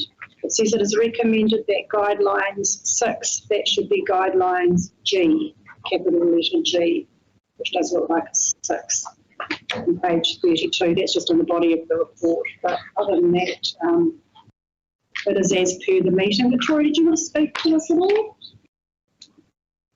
No. Victoria's first community board meeting. She has met with Kim and I over this particular agreement, revisiting the agreement. Jane. Madam Chair, I have a query on page 30. Operation Day 6. It talks about a maximum of 35 sites for artisans and 10 sites for local retailers. And yet somewhere else it talks about a maximum of 35 sites overall. Yes, it's 35 sites overall. So that makes 45. Yes, there are no, it's not 35. If you look at the map. Well, yeah, then that point that she's referring to is written improperly. That needs to be included. And we did discuss that. That reads as if it says there are 45 sites. Yes, so through the chair, there's 35 sites maximum, of which 10 can be set aside for retailers. However, retailers aren't taking up the offer. Okay. So then it'll be 35. So it should be a maximum of 35 sites, including up to 10 sites for local retailers. Yeah. Otherwise it looks like it's 45 sites. Yeah. No, noted. So it should be better than 2. Anything else? It's really good to see this come into the community board excuse me, at this time of the year, because Cruise New Zealand goes to, they're probably putting their lists out now for the cruise ship season for 2025. And the Focus Pai here and the management of the Village Green have always been on the back foot when it comes to being able to say, yes, we definitely will be running the craft markets for the cruise ship season, because the process has to come through the community board and the reports have always been coming later in the year. So we were they were coming to the board about August and we needed pre-May for the June cruise ship market. So this will make it a lot easier and less stressful for a lot of people involved in organising next summer's cruise ship visits, and when the schedules come out next month, I think. I think they might even be out, but pretty scary, isn't it, how far in advance they plan. So just like to thank everyone concerned for actually bringing this forward and making this agreement. Hopefully now we can get into the swing of approving this March, April each year so that they have it in advance. So with that, I've moved it. Bruce seconded it. All those in support? Against? That's carried. Thank you. And we have one road name in page 37. The Bay of Islands-Whangaroa Community Board named the road currently addressed at 208 Waipapa Road, Waipapa, as Greenfields Way. Do I have a mover?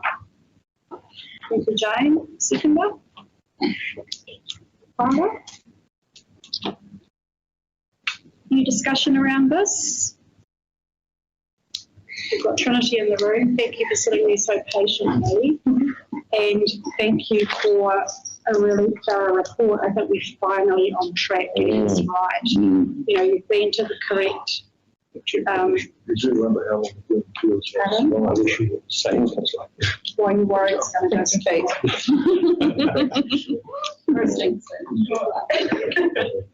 You're fairly new to the job, I know, but well done. You've captured what it is. You know, you've got Lynn's approval. It's been to the correct Hapu engagement, and we've had the right feedback.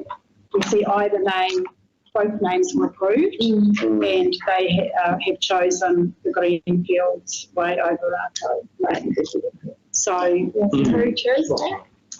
The developer. The applicant? Yeah. So it's up to them what they choose, and they've chosen it. Nahurea had the opportunity, but they were happy with both names. So this is an indication to me that this process is working really well. We're not sitting here having a debate over what name it should be, whether it should be Maori, whether it's got macrons, whether it's, you know, It's great. It's really streamlined the process. Yeah. Significantly better for developers. You can actually get that mail. It's actually good because, you know, in the beginning, well, then we are missing Hapu and there, and there's information missing. And we'll go into the and so actually seeing Hapu engaging, it means that the process is not conformed into line. So, yeah. So box ticked, Trinity. Thank you very much. Moved by Jane, seconded by Tyler. All those in support? Against? It's carried.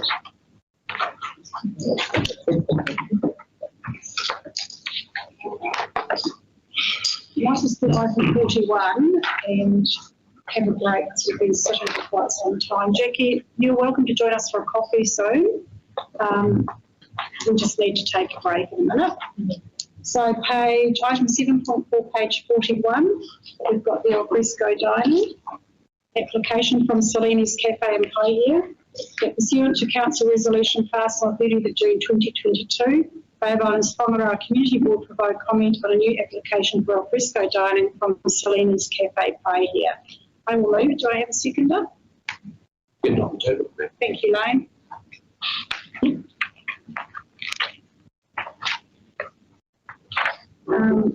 My only comment is, again, a process that is actually has been fine-tuned and is working.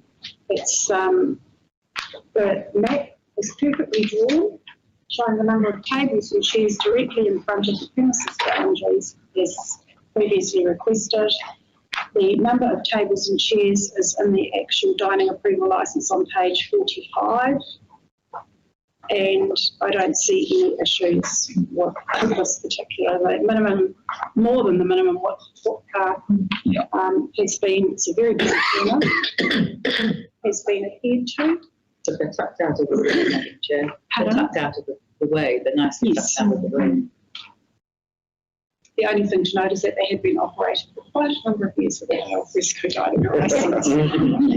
So finally, they have applied. So all credit to them. Not to speak against the flow of the discussion.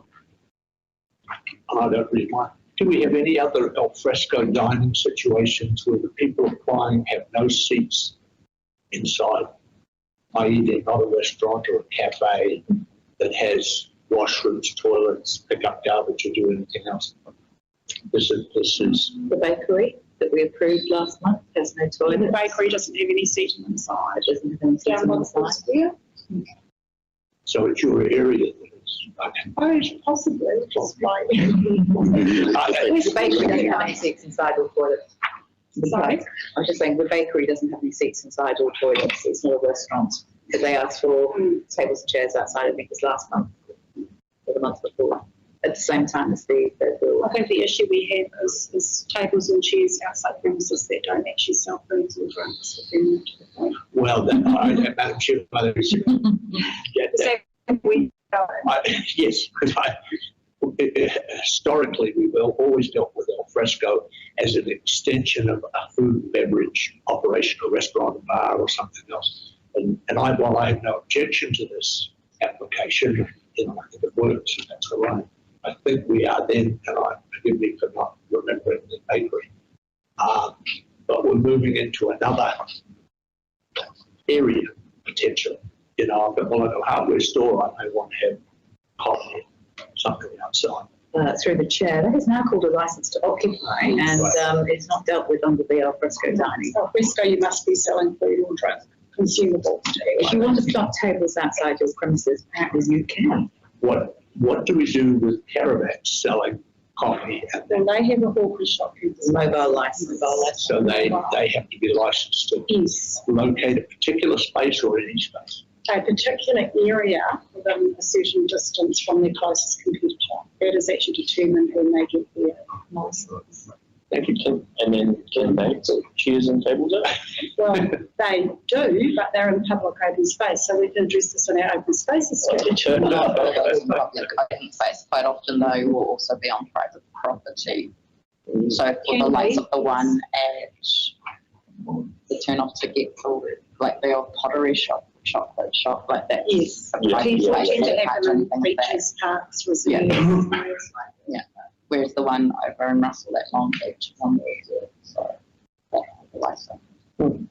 Good observations, though, because these will all form part of our discussion for our future strategies.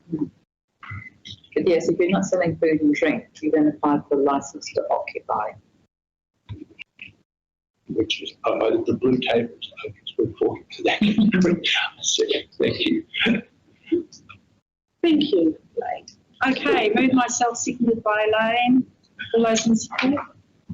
Against? Carried. We'll let you all break for morning tea because it's nearly lunchtime. I think I'll have a coffee and just finish off, if that's okay, before we have lunch. Everyone happy with that? Yeah. We can pause the live stream. Thank you. Well, if you can confirm when live streaming is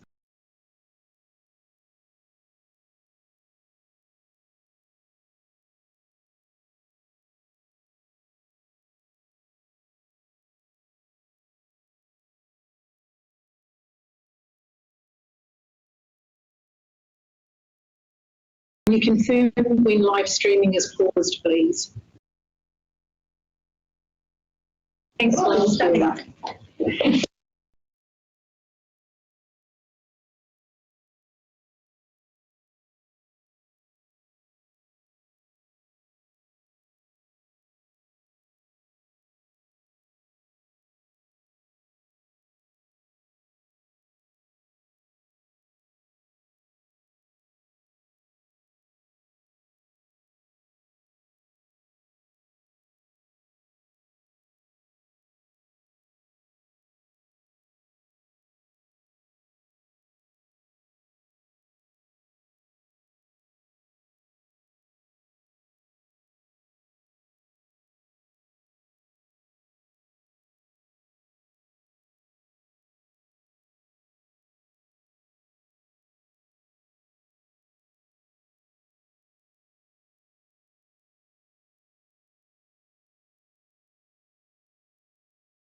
Welcome back, everybody. We are now on to item 7.5, our funding applications. We have 4 applications today, and I will take them into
So I think 5,000 people into the town from presumably around the district, as they said. That's huge, you know, it's huge. It's like New Year's in the middle of the year. It's good for business, economic growth. It's good for community spirit, you know, and it's been very successful thus far. And I also know that, you know, in a time when funding and sponsorship and all of that is extremely hard to get, particularly this year, you know, I think it's its 3rd year. And so, you know, if we can give it a bit more of a nudge to help keep it going, I think it's worthy of us. Yeah. I actually went and I did see Jane there. I don't know how many of you went, but it was actually, it did blow me away. It's a professionally delivered event. I said to Kim, it was like New Year's Eve. She said to me, but it was New Year's Eve. It was like high here's New Year's Eve. The people and the atmosphere was very, very evangelistic. Well, the second one. Yes, Chairman, I'm open to convincing on the extension, but certainly would support the recommended amount. I agree it's an event, and it's obviously an event that's successful, and we should help it along. Sorry, I can't be more definitive. Madam Chair, I attended it last year. I was fortunate enough to be invited. I was blown away by it in terms of the sheer volume of people. What was particularly good was to see the people that come from outside by here. There was a huge amount of people that clearly had come in from Opua, Kawakawa, and Kerikeri as well. I saw people from Whangaroa, and things like the buses and the park and ride all help to bring people from Kaitaia and Okaihau. And I do wonder whether the applicant might also approach another community board if they haven't already been around for a small contribution. It might just help a bit. But it was a really good community event, and it's almost in the same way we support Christmas activities. This is kind of like the massive New Year's Eve for a lot of our communities. So I support the application. The amount, I did a bit of a gulp at, but yeah, willing to be persuaded on the amount. Just on the other community board issue, and Jackie says she may or may not be able to elaborate. I believe some of the workshops, there's work held over in the Hokianga. Is that correct, Jackie? We're going to go to take some of the... Because it's a 3-week...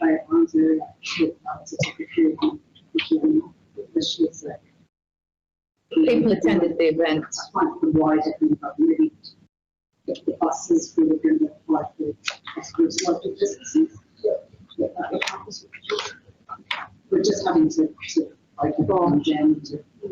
But if people came from Kaikoui to attend this event, which they do, then it is reasonable to ask for a modest amount, I don't know, $5,000, $2,000, whatever. It would be, I think, a sensible approach.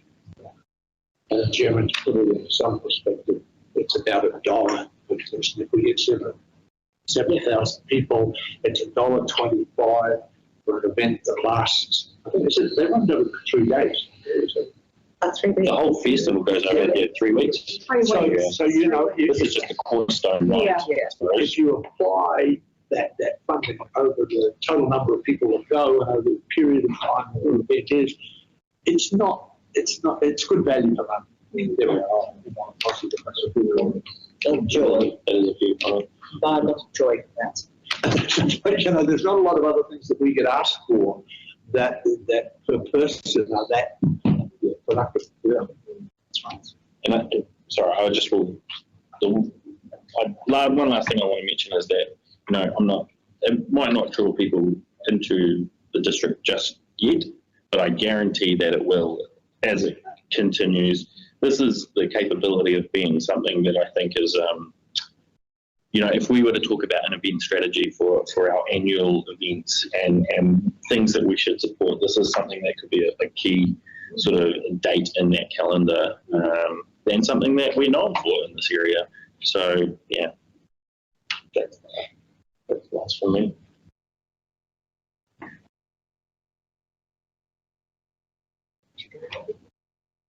No more comments? What are you thinking? I can see it ticking.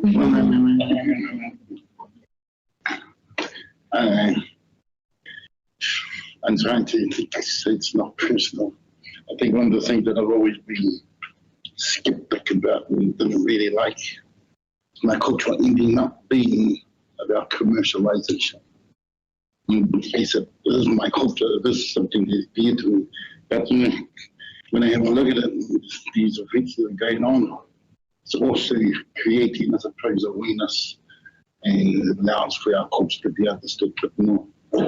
So, I make these films. Over the years, you'll see it develop and it'll grow on its own. And so, it's something that'll add to our communities. And so, Yeah, interesting comment, Roddy, because I wonder if you would have felt that way if you were there. It was a pre-event, and I know and Jane, you might be able to comment on this, but the light and sound show on the water with the rocker and the stories was just so moving and educational and enlightening. It was quite something I've never seen before. It was quite eerie, actually. I did note also in the budget that there's significant contribution to the Whangaroa, make sure that they're fully reimbursed for their contribution. So we've moved away from expecting everybody to do something for nothing and actually reimbursing them fairly for their efforts, which I was pleased to see. And I think I just sort of push back actually a little bit. Like, to me, this feels like a celebration of the culture, more so than a commercialization of it. There's economic benefit, sure, but it doesn't seem like that's the primary driver. Community events. Yeah, yeah. But interesting, definitely.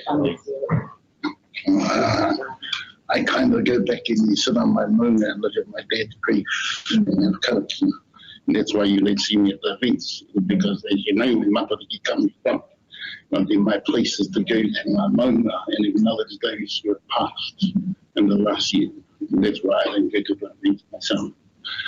Because our tikanga, we have our own tikanga for our own area, our home. And so one thing is I think my husband has developed his own tikanga around it. And that means you're beyond that mangara when their sons coming over the hill. But then I heard a lot of good things about it, and I got to see a lot of comfort on Facebook. And about that thing, you know, the commercialization, it's not directed at this kaupapa. That's overall. Yeah. You know, and then there's one thing that you have to understand, it's overall right across the country, because I started seeing people, and it became about taking their businesses out there and cashing up on things that were really important to what Mataiki is. It's not just about celebration. It's also about our Waitua, and those are our loved ones that have transferred into the next realm. And these are the things that a lot of people don't know, but are getting to know because of events like this.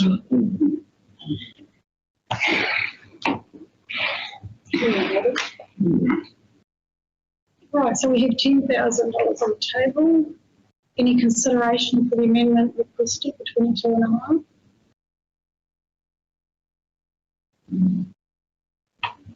I'll put it and test the waters if I get a seconder. Do I have a seconder? For the full 22.5. For the 22.5. They requested 30.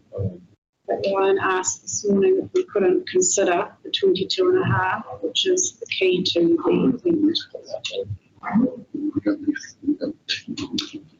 I'll second it, Madam Chair. Thanks, Anne.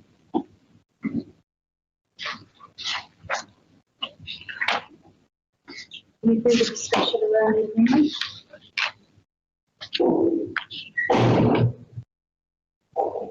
No? Okay, I'll put it to the vote then. The amendment for $22,500 towards the sound and light. Moved myself, seconded by Anne. All those in support, raise your hand. 1, 2, 3, 4, 5, that's 6. So that's anybody against? Low. Close.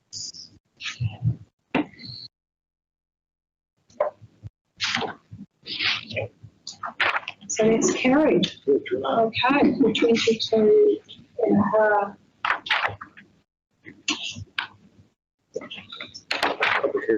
Paid for the sound and lighting. Do you have it, Jackie? Not as much as you wanted, but I could cry. That could actually Sorry, through the chair. oh, you want the substantive motion, Yeah, sorry, yeah. yes. So I now put the $22,500 for Christmas pie here towards cost of Matariki for 2024 celebrations. I'm happy to move. Anne, you have a second? Yeah. All those in support? Against? Carried. Thank you, Anne, for that reminder. So now you can go off and plan and take on board perhaps maybe Kaikoui, even Te Huku community boards. The small ones. Yeah, but Kaikoui definitely, I know you go out to the west, so they may contribute towards the bus. Thanks for your time, Jackie. Right, thank you, everybody. Moving on.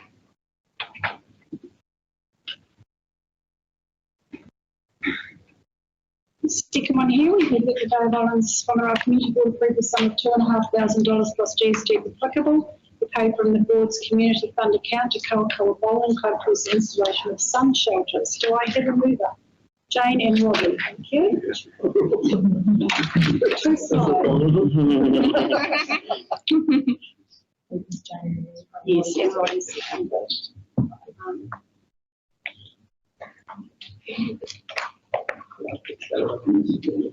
You can foreshadow an amendment, yes. Oh, Two foreshadowed amendments. do you want me to speak or? Lane indicated he wanted to foreshadow. You want to foreshadow how much, Lane? I wanted to go up to 4,000. 4,000.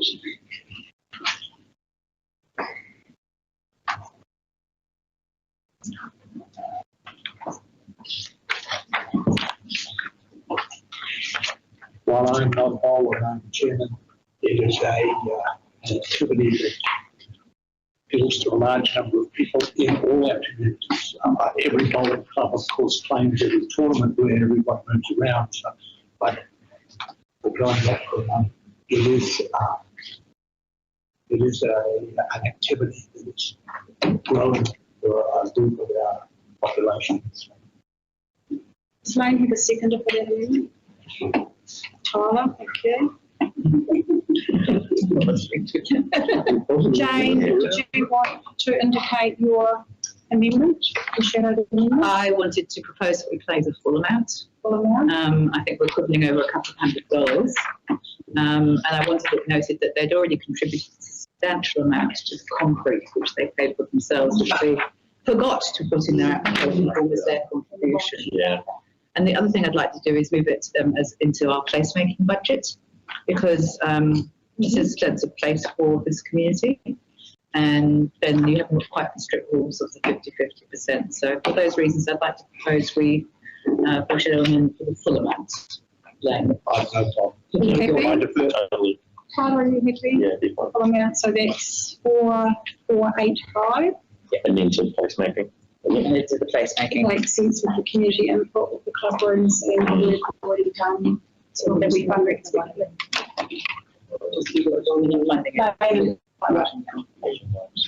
So now that's from.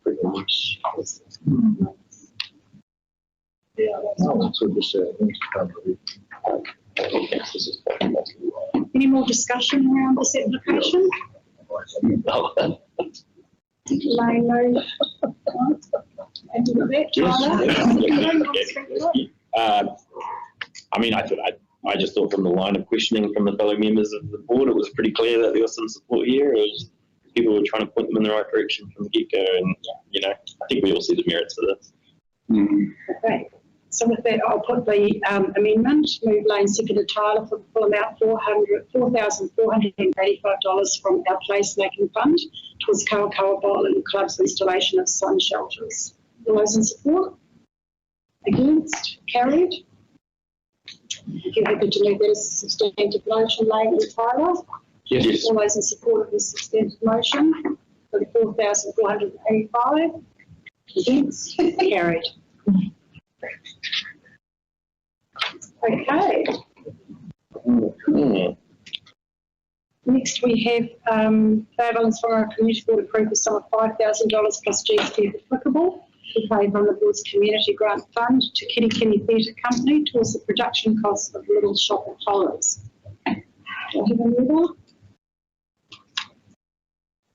Amy, thank you. I'll second it. Thank you, Lane. Put this on the table.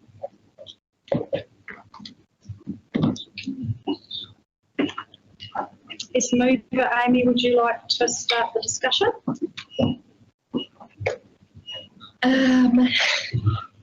Yeah, I really support it, and I think it's a really, like you said, it's an exciting way to get people to stay in our region if there's more to offer in different, different aspects of theatre and arts. I know it can be much harder in the regions. Yeah. I'd just like to point out they did ask for $15,860, so it's quite a substantial reduction in the recommended amount of $5,000.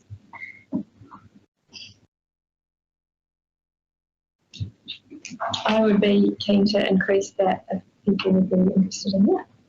Just have a discussion first, but maybe for the building costs, because it's not the usual set design. So you're foreshadowing that amount, which I think was $9,000. Sorry, not finding the right one there. It's page 76. So you're foreshadowing 9,000 for the set? Yes. Lane, would you like to speak to that? You're second name? Yeah, I am. And Madam Chairman, I have that to see it on the table. I once again break it down to how much we're paying per person for what length of time. So basically, this is 900 people for 2 hours. That's the length of the show. It's over 4 days, but the fact is, they're looking at 900, even if they sell out every seat. You're looking at not a great number of people.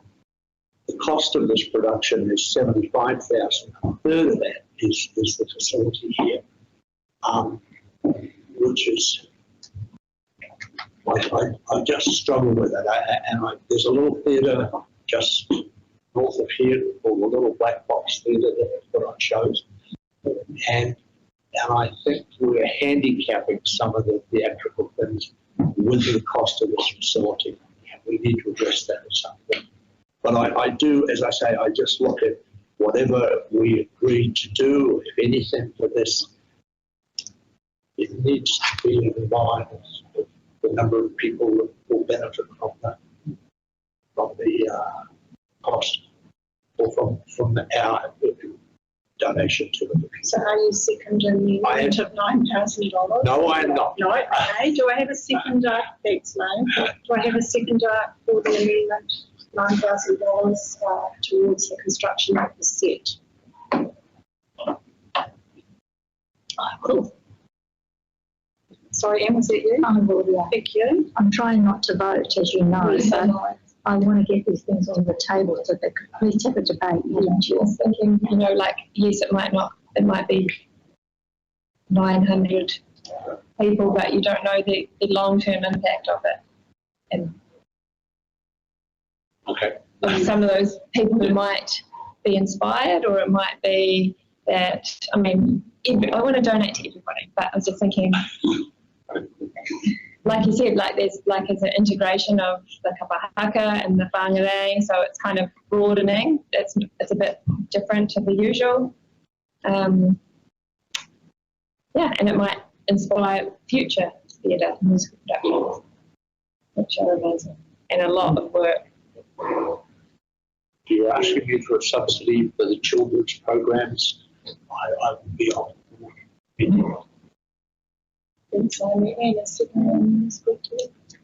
I just think we are so lucky to have this kind of talent in our community that they can, through this, who knows what vocational opportunities will open up for those children that come along and are inspired, as well as just enriching the lives of the people of the whānau who want to come along and watch it. I think it's a great opportunity, and it would be sad to fund it to a level that it doesn't do it justice.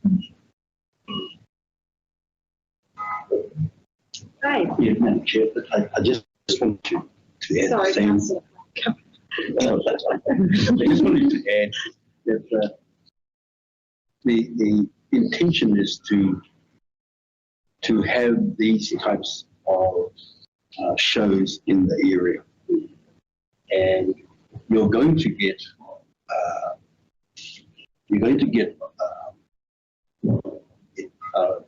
issues around other theatre groups, which is not something.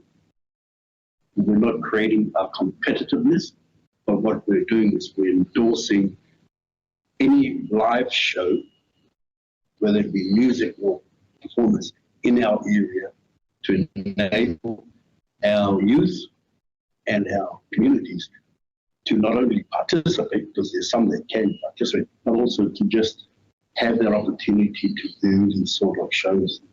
And on the night might be expensive, but it's the long-term memory of each person who would say, that was a fantastic show, I want to go again. But because of cost, it may hinder that sort of thing. So I support the discussion around a true cost, if that was what we're talking about. And I think it's a great idea and great opportunity for that area. Excellent. Any other discussion before I put this amendment, $9,000 for the set?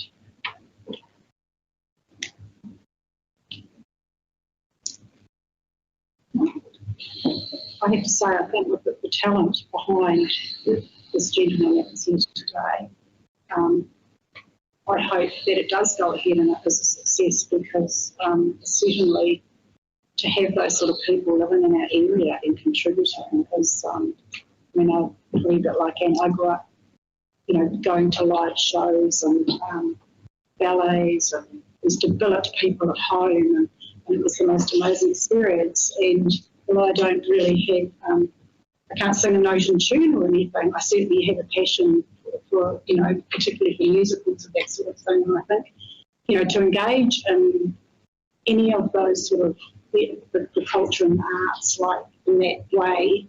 It sows seeds when you're young. It does something, and I think it's a really important thing if we get something of this calibre. I mean, it's the show itself will attract people because of what they're producing.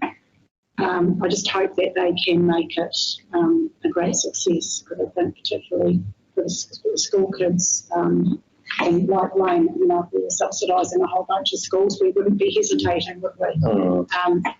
I don't know what happens with the set after the show, but certainly without it, they won't be able to produce an amazing experience for everybody. So unless there's any other comments, I'm going to put them into the vote.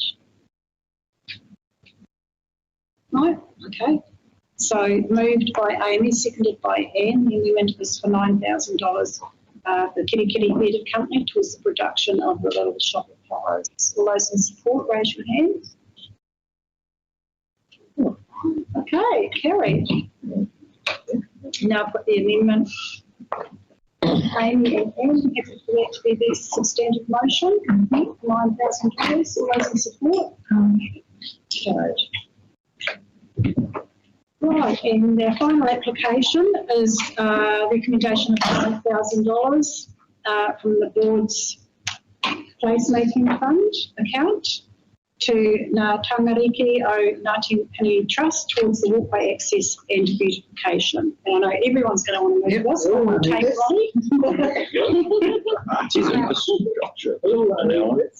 placemaking fund.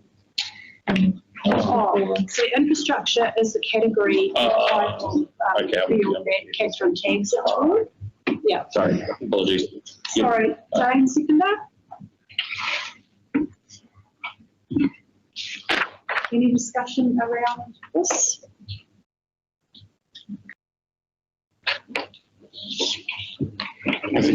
Here it is. Yeah, I don't think so either, right? Just take it to the vote. I think the only reason this is 100% what we're is doing. basically because their funding doesn't allow them to do that portion of the area. And these fellas, they've been keen to do it. If you have a look at that area now, from the mess it was, they didn't have to do it, but they done it.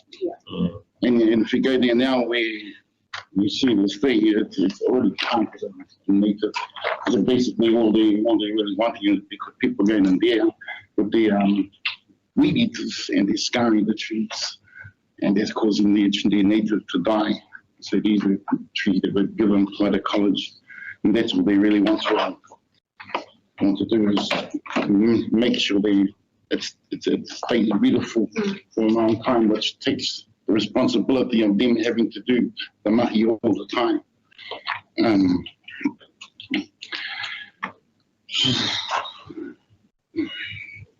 There is one other thing. The other thing that I have is that I've been in discussion with the cycle chair, because that's a part of the cycle chair. And so I've been talking with the manager there. The manager is being very clear that they want to contribute to that area as well. And so I thought it would be important for these to know that Tracy has emailed me to them, and it's really happy. The thing is, I think they have to from the cycle chair because that discussions to get done and had. But it's important information in here.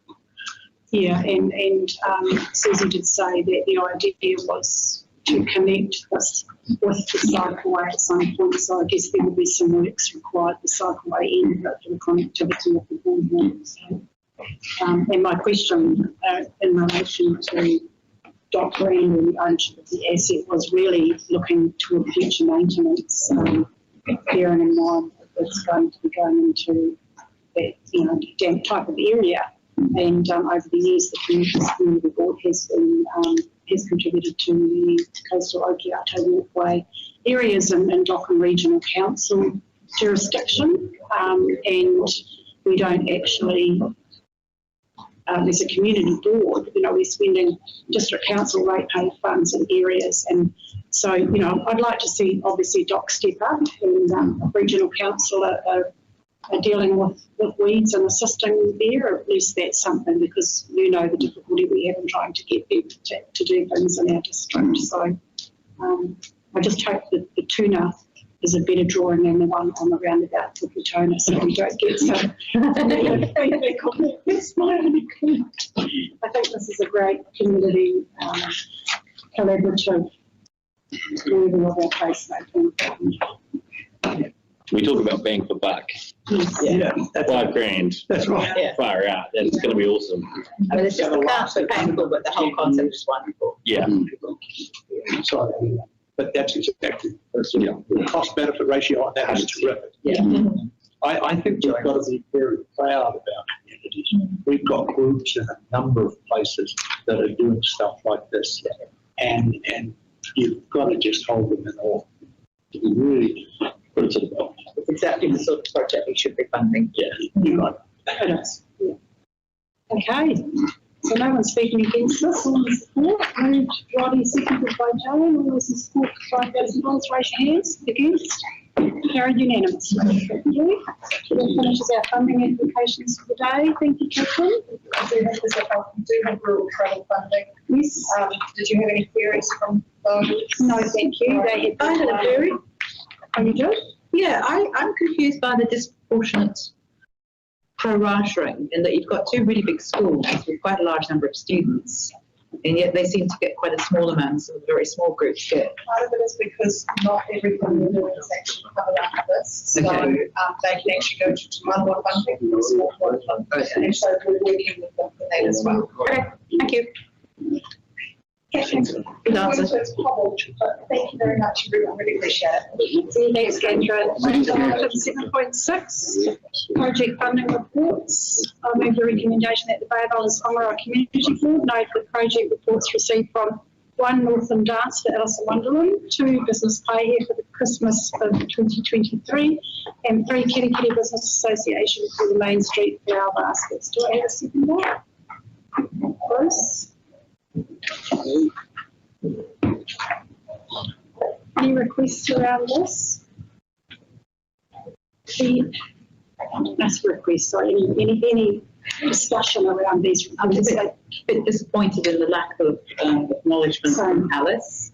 Like, one linked post was all that was there. It could have gone on the programme. There were plenty of opportunities. The Business Pie here had us on the posters and everything else, which was what we like to see. So yeah, I was a bit disappointed with that. I noted that too, and I think Catherine's left the room now, but they do receive our logo, and I guess it raises a question too for you, Roddy, with what we've just granted for the boardwalk is to ensure that our logo, that we as a community board are acknowledged somewhere. Might be on the storyboard panels or something, but I just think it's something we need to be a little bit more vigilant with. And I know it's very easy to say we acknowledged you virtually, but well, if I use William's cycle work from Russell, his cycle, yes, every single sign which we sponsor has our logo on it. So I can sponsor a lot of people. You can't miss it. Do we get something like with that on it? Catherine said he has it. Yes. She sends it to every successful funding applicant. Our logo is different to council, so it is actually distributed. I just feel, we're not always acknowledged. We'll see a great example in there on the Christmas parade one, Christmas parade, they always put our logo on the signs. Those big signs sit on the village green for quite some time leading up to the event. People walking by can see them. I think they're really, there's this perception that, council funds everything, and yes they do, but the community board is the avenue, and I think the acknowledgement should sit there, and particularly too with our placemaking projects and things that live on, like Lane said, the boardwalk will be there for years. and any storyboards. So I think it'd be nice. Hopefully, I can talk to Catherine about that anyway, but yeah, I got disappointed in the lack of acknowledgement from the community board, because what we give is not, it's not tiny amounts, it's thousands of dollars. That's quite a big one, nice. I think this is the issue that's, I saw this, and I did mention it in the other meeting, that even when I went to Kākua, to Christmas Tree, there was nothing acknowledging us. And when I went to Mairua, there was nothing acknowledging the board. And it has to be some type of consistency, because ultimately we want people to understand that we're actually supporting these projects, these events within the community. And if you don't see our banner on there, and a lot of people think, oh yeah, they haven't done anything for us.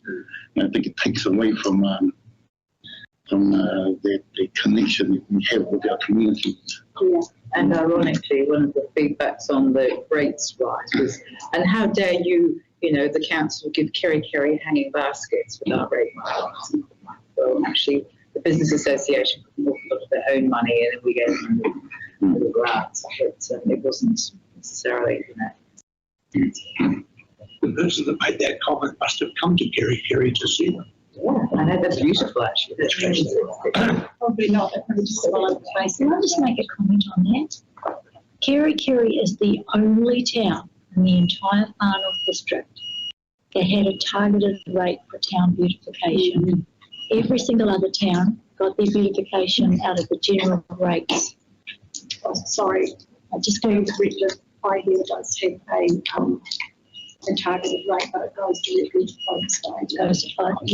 We did a $3 million beautification project of Kerry CBD, which is what you see now. That was new footpaths and the planted beds and the palm tree. And we borrowed that entire amount, and everybody got a $27 targeted rate if you were residential, and 3 times that if you were commercial, over 10 years to pay it off. And that is why I did the breakdown of rates in response to that particular comment. Yes. That's forgotten in the midst of time, and this constant rhetoric, and I hear it all the time, Jackie. I know that this is a receptive audience, but there's not a receptive audience out there who are saying, we pay the rates and Kerry gets it all. And that is why I did those targeted rates, to show that actually this is not true. Our rates don't get spent in other areas, they get spent in ours. Just wanted to say that. And there needs to be clarification. I know Te Huku Te Katoa does a bid, which is a targeted rate, but it's a business investment district, which is different again. So, and that's only spent in the business district. It was tagged and run fenced in that area. So, if towns want things, they can be rated, just like any other area has been. But it's actually educating the people, like you say, Jane, as to what portion of your rates is a targeted rate and where that money goes. Thanks for that, Anne. So moving on, that's those project funding reports. Moved myself, seconded by Bruce. All those in support? Against? It's carried. Item 7.7, the Winter Rural Travel Fund, page 93. The Bay of Islands-Whangaroa Community Board allocates rural travel grant funding in accordance with the recommendations received from Sports Northland as follows. A, Bay Cosmos AFC Kawakawa, $1,400. B, Bay of Islands College, $2,000. C, Karate School, $1,000. D, Kitty Football Club, $2,000. E, Kitty High School, $1,000. F, Matauri Bay School, $570. G, Morowa Rugby Club, $600. Morowa Rugby Club Juniors, $1,200. And I, United Kawakawa Rugby Club, $1,000, totalling $10,770. Do I have a mover? Thank you, Bruce. Seconder? Tyler?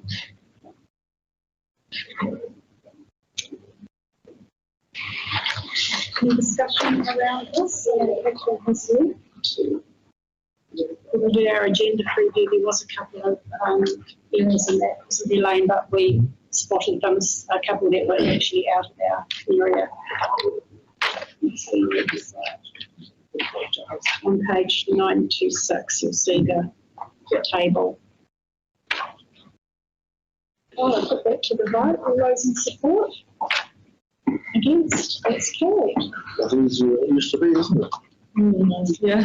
Used to grow around this for hours. And you'll note that I asked for all that additional information not to be included in our, So much in our information. agendas. It's a lot of paperwork and a lot of cost involved. And finally, we have item 8, 8.1.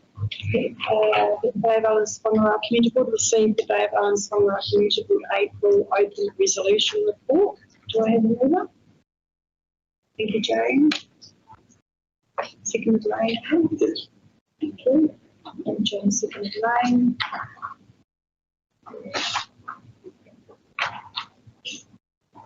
Well done to those concerned. We're up to date. Just got those 2 items that are outstanding on there.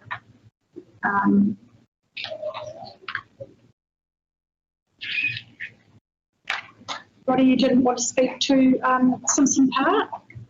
I see you've got a T-shirt. Got a T-shirt. So, our in leadership engagement ended yesterday, and so they've engaged with stakeholders.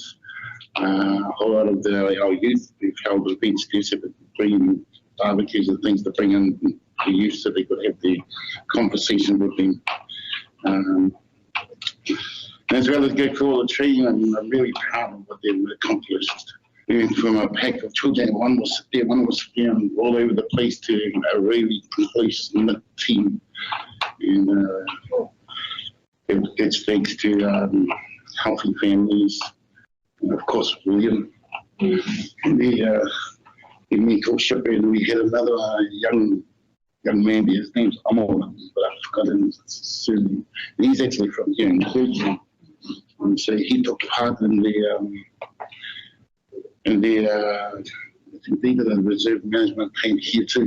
And so he took part in that. And so he came over to mentor our rangatahi. And he done a really, really great job. And so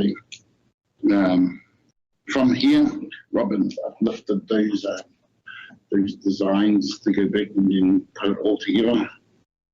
And then hopefully soon we'll find out what it looks like, because they've still got to take it back. So it could be a little while yet before it ends up in front of us. Simply because they got to take it back, and they're going to do the design for the layout, and they've got to take it back in front of the stakeholders again to ensure that, and of course, we're helping. Yeah. And then they'll turn around and then hopefully improve it, and then it'll come back, and then we'll probably bring some things. Yeah, some concept drawings, Roddy. At what point will we see some? Probably not anytime soon. Yeah, just be a little while, because the process was meant to take something like 18 months. Mm-hmm. Yeah. You say this is only phase 1. Yes. But there are some things in there that I'm pretty sharp, because I've been there maybe 52 years, and I didn't even notice that there's no taps or anything. There's no way for them to get drinking water.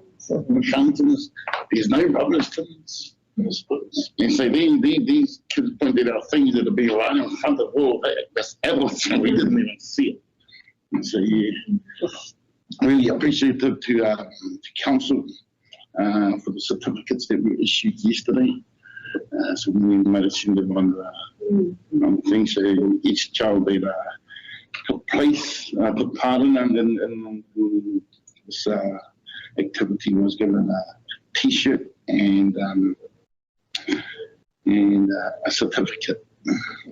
And like all things, as it was put to me, Robin, when you go out and you talk to people and they do consultancy for you, well, then they're paid for that.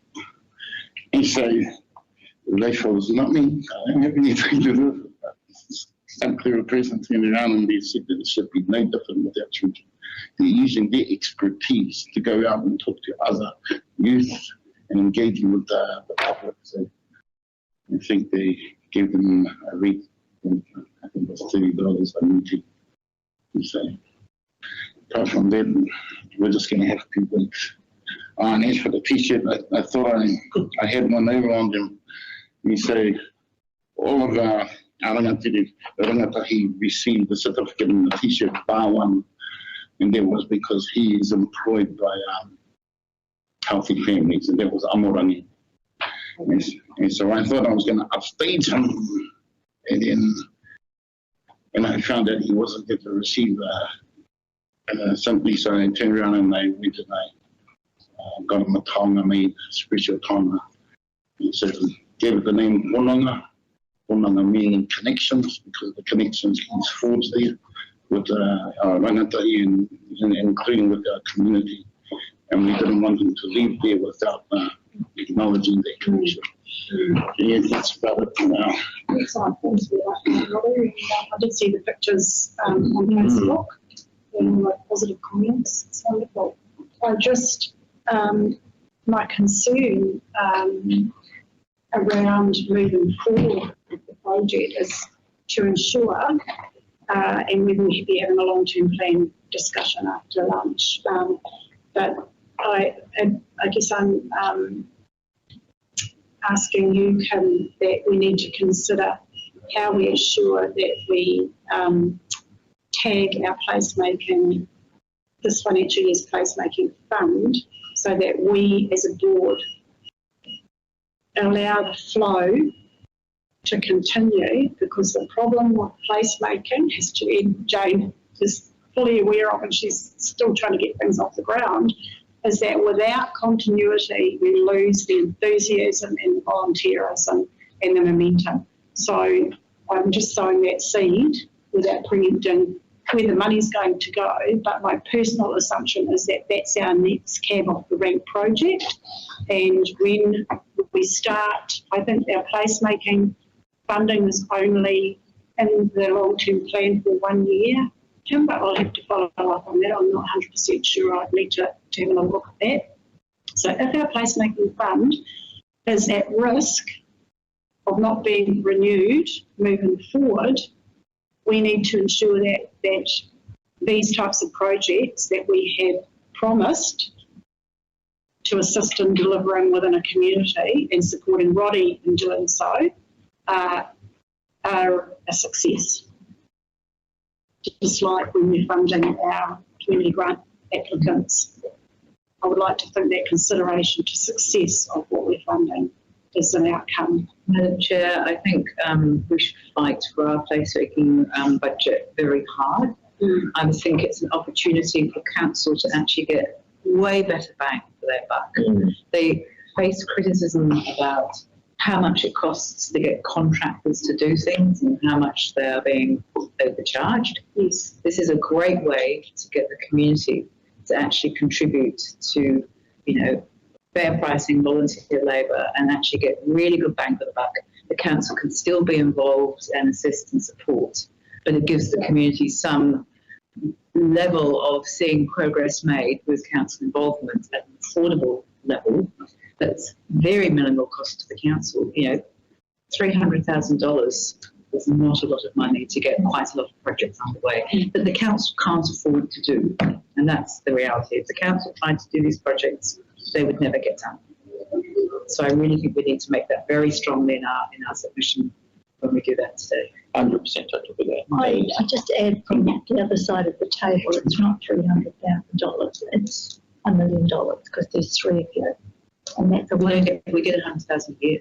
Well, sorry. Three. Between the grants and the placemaking fund, it's $1 million a year. That's a 1% rate rise. So while we're staring down the barrel of a significant rate rise, it has to be on the table that this is suspended temporarily. It has to be. Whether that is ultimately the way councillors vote, I'm not going to predetermine that, but certainly it needs to be put up there as a consideration and deliberations. And I think my point was, let's make it in our submission Mm. as a way that we can actually demonstrate that the council can get better bang for the buck. Pushback on that then will be, and we can discuss this after lunch, but the pushback on that will be that if we're creating assets and operational costs like the efforts removing the rubbish from Simpson Park, these will come down the track as expenses that we're looking at. But I'm bearing in mind we used to have an infrastructure grant fund. We don't have that anymore. We used to have an events investment fund, a bigger one that's set at council level. That doesn't exist anymore. There's a lot of stuff that's already been shaven off. And from a community board perspective, if we are going to stay in this role and if community boards are going to exist, we need to actually increase our delegations and be more empowered. Yeah. So, yeah. No promises. No. But we can make a submission. So we will, but at the moment, I'm looking at this year's placemaking that we have in hand, placemaking grant, to ensure that we can deliver what's in our strategic plan that we've promised for this financial year. And that's why I think it's really important that we're mindful of the fact that we need to secure that. So thank you for that. I'm going to have to dry till after lunch. Okay. So this is moved by... Madam Chair, before we move Yes. on, I wanted to talk about the next one, but I'll let Tyler go first because you might address what my concern is. Well, I see that it says staff to investigate the dog, but I mean, who's investigating it? Where are they at? Is this a reality? I didn't have an update at the time of running the agenda, sorry, but I'll endeavour that we do get an update definitely before the next meeting. So just for the members of the public listening, this is in relation to the Bay of Islands off-leash dog park area, which we still have to. I fear as Madam Chair that there's actually no one with the eyes on it and investigating it. That's my fear. So I want comfort that there actually is. Okay. We'll try and get an answer to that for our next meeting. Who's looking into that? Who's got it in their slides? Okay.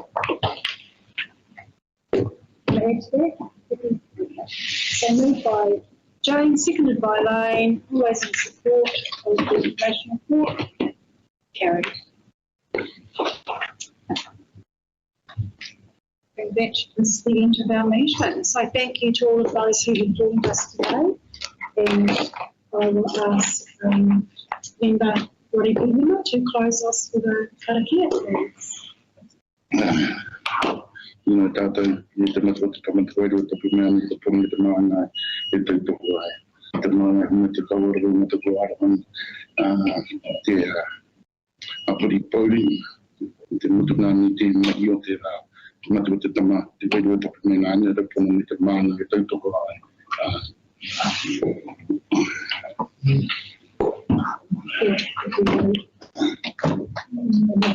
Our meeting is concluded. Thank you everybody for joining us.